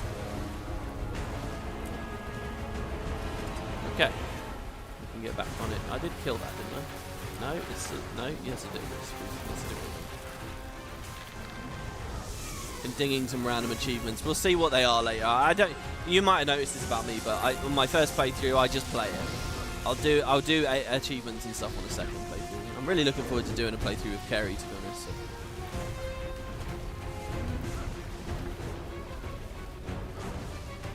Correct. This is not the final step. Yeah. Okay. I didn't think it was.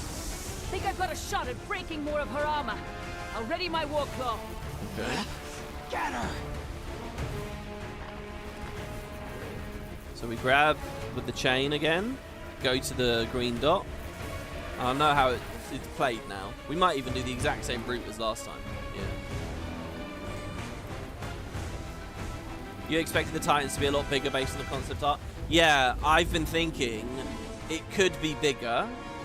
What's really happening here is they want a big enemy that moves like a normal enemy. Like this thing can walk around and, you know, like it's a normal skeleton and all that. The other method would be to have it as like a totally static thing that's like in the mountain and doesn't move and has very specifically built animations and stuff. Kind of like how Caudecus was in Dragonfall, or I guess Zaitan to a certain extent in the distance of the Glory of Tyrion, or like the mouth of Morgemoth. We've come too far.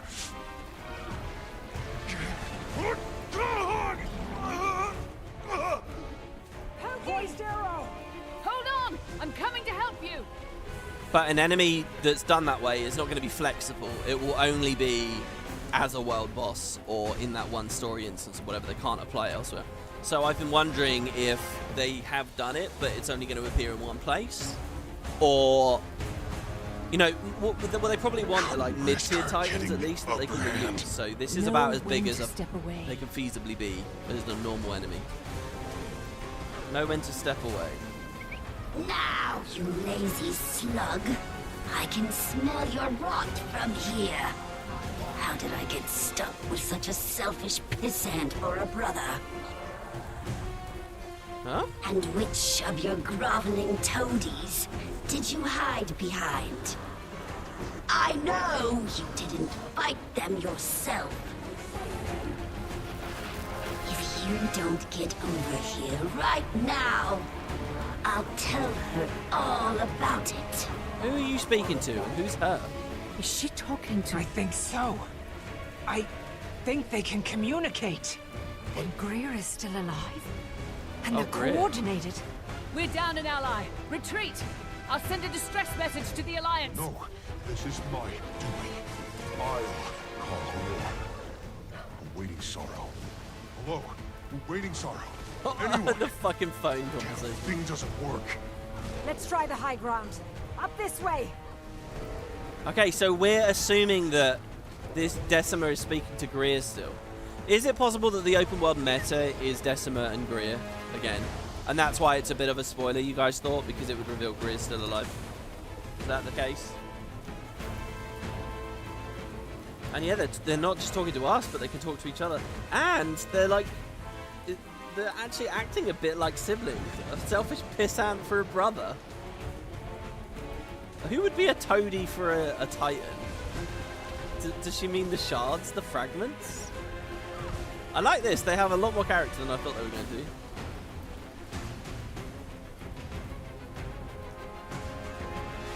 You haven't played Guild Wars 1, so it's entirely possible they're meant to be that big. Well, no, it doesn't matter. They can redo it between the two games. Oak Hearts in Guild Wars 2 look nothing like Oak Hearts in Guild Wars 1. They look way bigger and way cooler in the sequel. I think they should make them bigger. Yes, these Titans are way bigger than the original game ones, but that's irrelevant to me. It doesn't matter. If the fantasy is to do a big creature, just do a big creature as best you can, you know. And that concept art was amazing. It was like mountain-sized, wasn't it?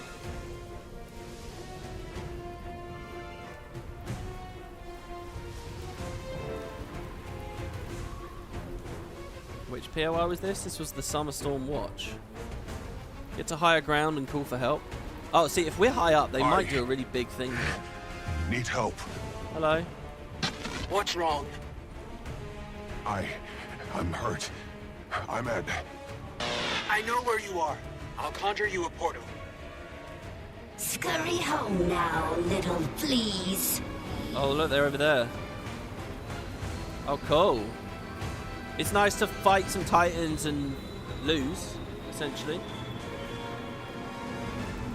Malice was didn't do much there, I guess, but hey. Oh, look at you. Oh, your leg. It's nothing. Just needs bandaging. Bandaging. Stay still. I'm home! My new home! Oh, there's medical supplies. It's like in POF.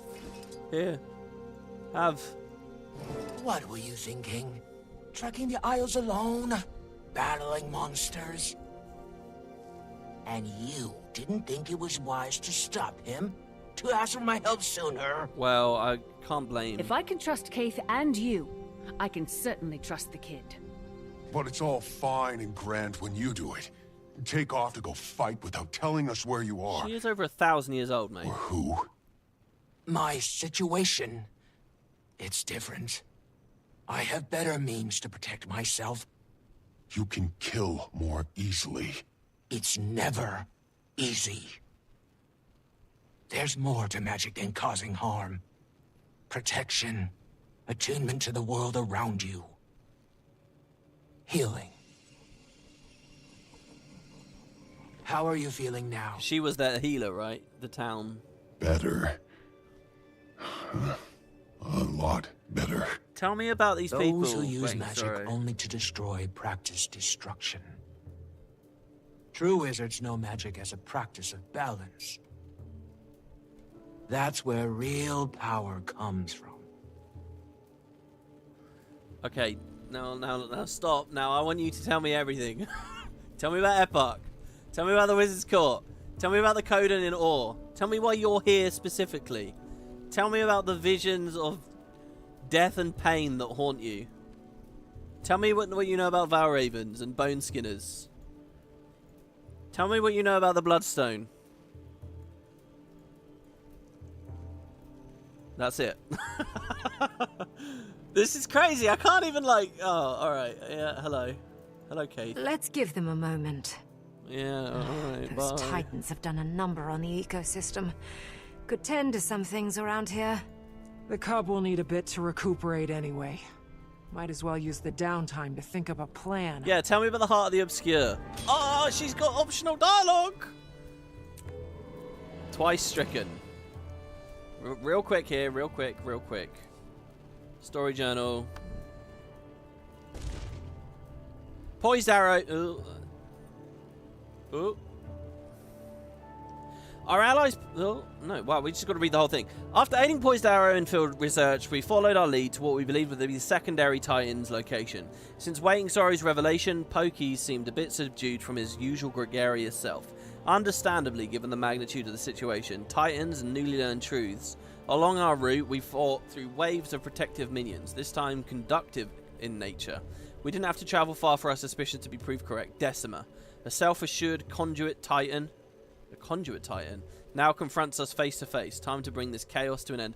I love the way this is written in the present tense. Like, yeah, the commander quickly, like, wrote all that down really fast in the middle of the instance. Our allies put up a strong fight, utilizing techniques learned in our Titan research. With the clever use of lightning rods, we pulled the odds in our favor, at least for a time, but the tides quickly turned against us. Despite Poised Arrow's additional backup, Decima's defenses stood strong. Things went from bad to worse when it became clear mid-fight that Decima had the upper hand, and Greer was not so dead. It had reformed somehow.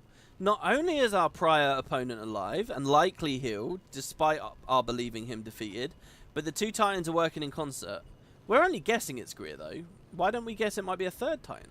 Anyway, as our weight shifted to the back foot, we did gain a potentially critical piece of information that explains our failure to defeat Greer in the first place. The Titan's armor seems to protect some sort of vulnerable inner core. A Shadow Stone? With the help of my Journeykin, I proved... Or Bloodstone or something in there? I don't know. With the help of my Journeykin, I proved my assumption and was able to remove the Titan's armor, rendering her core vulnerable to attacks, and any vulnerability is worth exploring. Tragically, our battle was cut short when Poised Arrow fell injured. With an ally down and the threat of an appearance from Greer looming, I made the decision to retreat. Poised Arrow didn't take the decision well, blaming himself for our loss. Truthfully, even if all our allies had remained on our feet the entire battle, I don't know if our efforts would have been enough. While that prospect greatly concerns me, I have no time to linger on it now. First and foremost, our focus is on getting Pokey into Waiting Sorrow's care. Once more, the Titans must wait. Though, at this point, they're not the only ones with tested patience. Ooh. Meow. Poised Arrow is now recovering under the care of Waiting Sorrow. Despite his initial hesitation, Pokey allowed Waiting Sorrow to perform some recovery magic on him. Though he needs rest, he already appears on the mend, as does the fractured relationship between the two. With Poised Arrow recuperating, the rest of us must figure out a plan for eliminating the Titans. I feel as though we're on the verge of a breakthrough with the recent developments in information regarding the Titans, but I'm not sure it'll be enough to defeat them entirely. Perhaps there's another missing piece of critical to securing us a victory. One thing's for sure, the Titans won't wait around idly while we figure it out. The critical thing is surely in Bava Nisos, because the Massart were very invested in learning Titan weaknesses. This introduction of magical balance is interesting to me as well. We can sort of play a thing going forwards. Pokey. Poised arrow. Sorry. No, don't speak to him. Speak to me. I'm sorry that I lied to you. That my lie put you in danger. Talk to me about Dagda. Pokey, because I was always watching the leaves float down the stream. Paws never clean. Eyes to the sky, I was. Pa didn't call me Pokey until she died. I think he started to do it to remind me of her.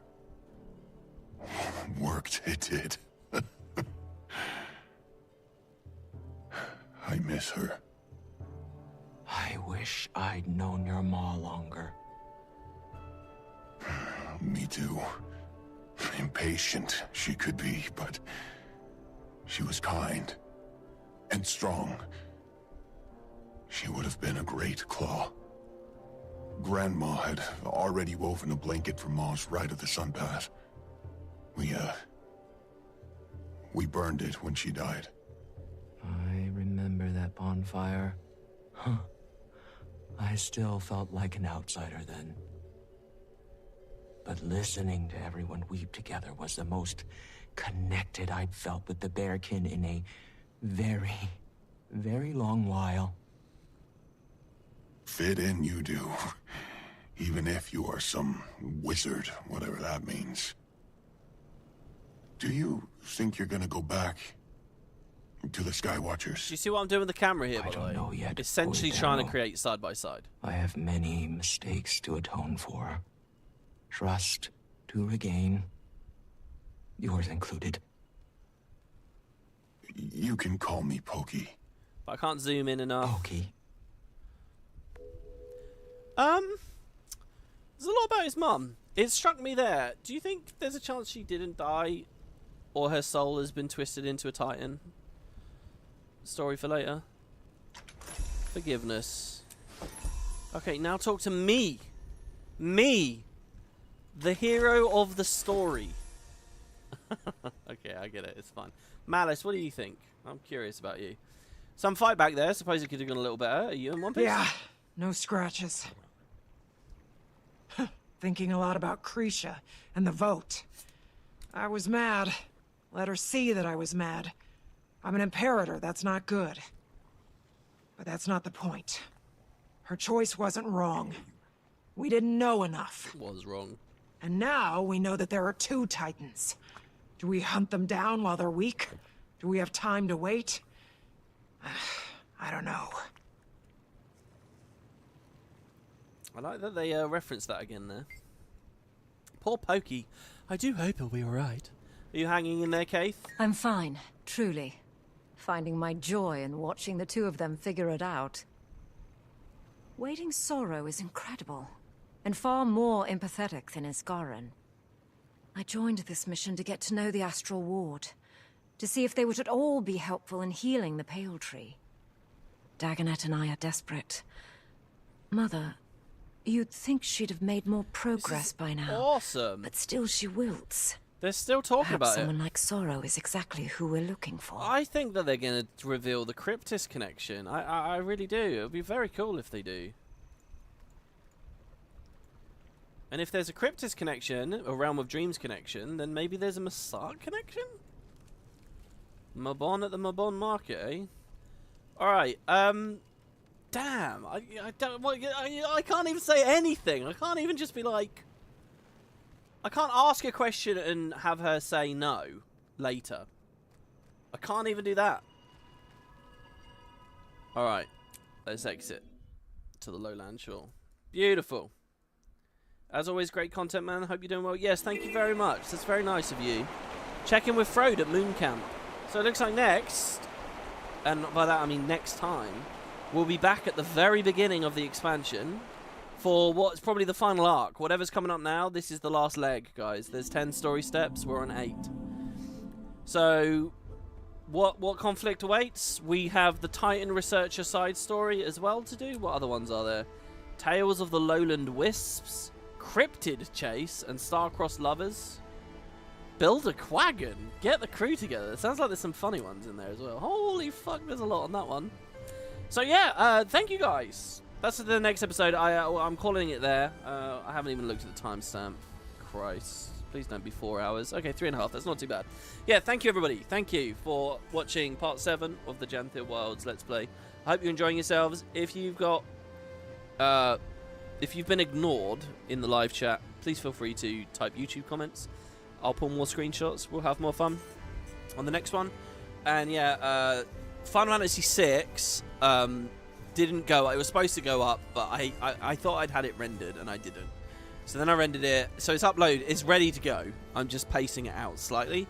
So I promise, super triple pinky promise, in about tomorrow there will be FF6. I promise. The story will continue. So thank you, everybody. It's been lots of fun. Let me know what you think. And yeah, of course, Pokey's mum died to Jaw. I remember there was the thing about Jawmag came and went and all that. But still, that doesn't necessarily mean there couldn't be something further going on there. But yeah, getting the crew together is a highlight for you, but it's 100% silly. Really? I'm down for some silliness. I got no problem with silliness. Thank you, guys. Have a good evening. And I'll see you next time. Ta-ta. Oh, also, I keep getting lots of mails of people who want to join Spud. You're welcome to join Spud. Baradin3164, that's it. Just send me a mail and tell me whether you're E or NA. However, you can only be in a maximum number of guilds.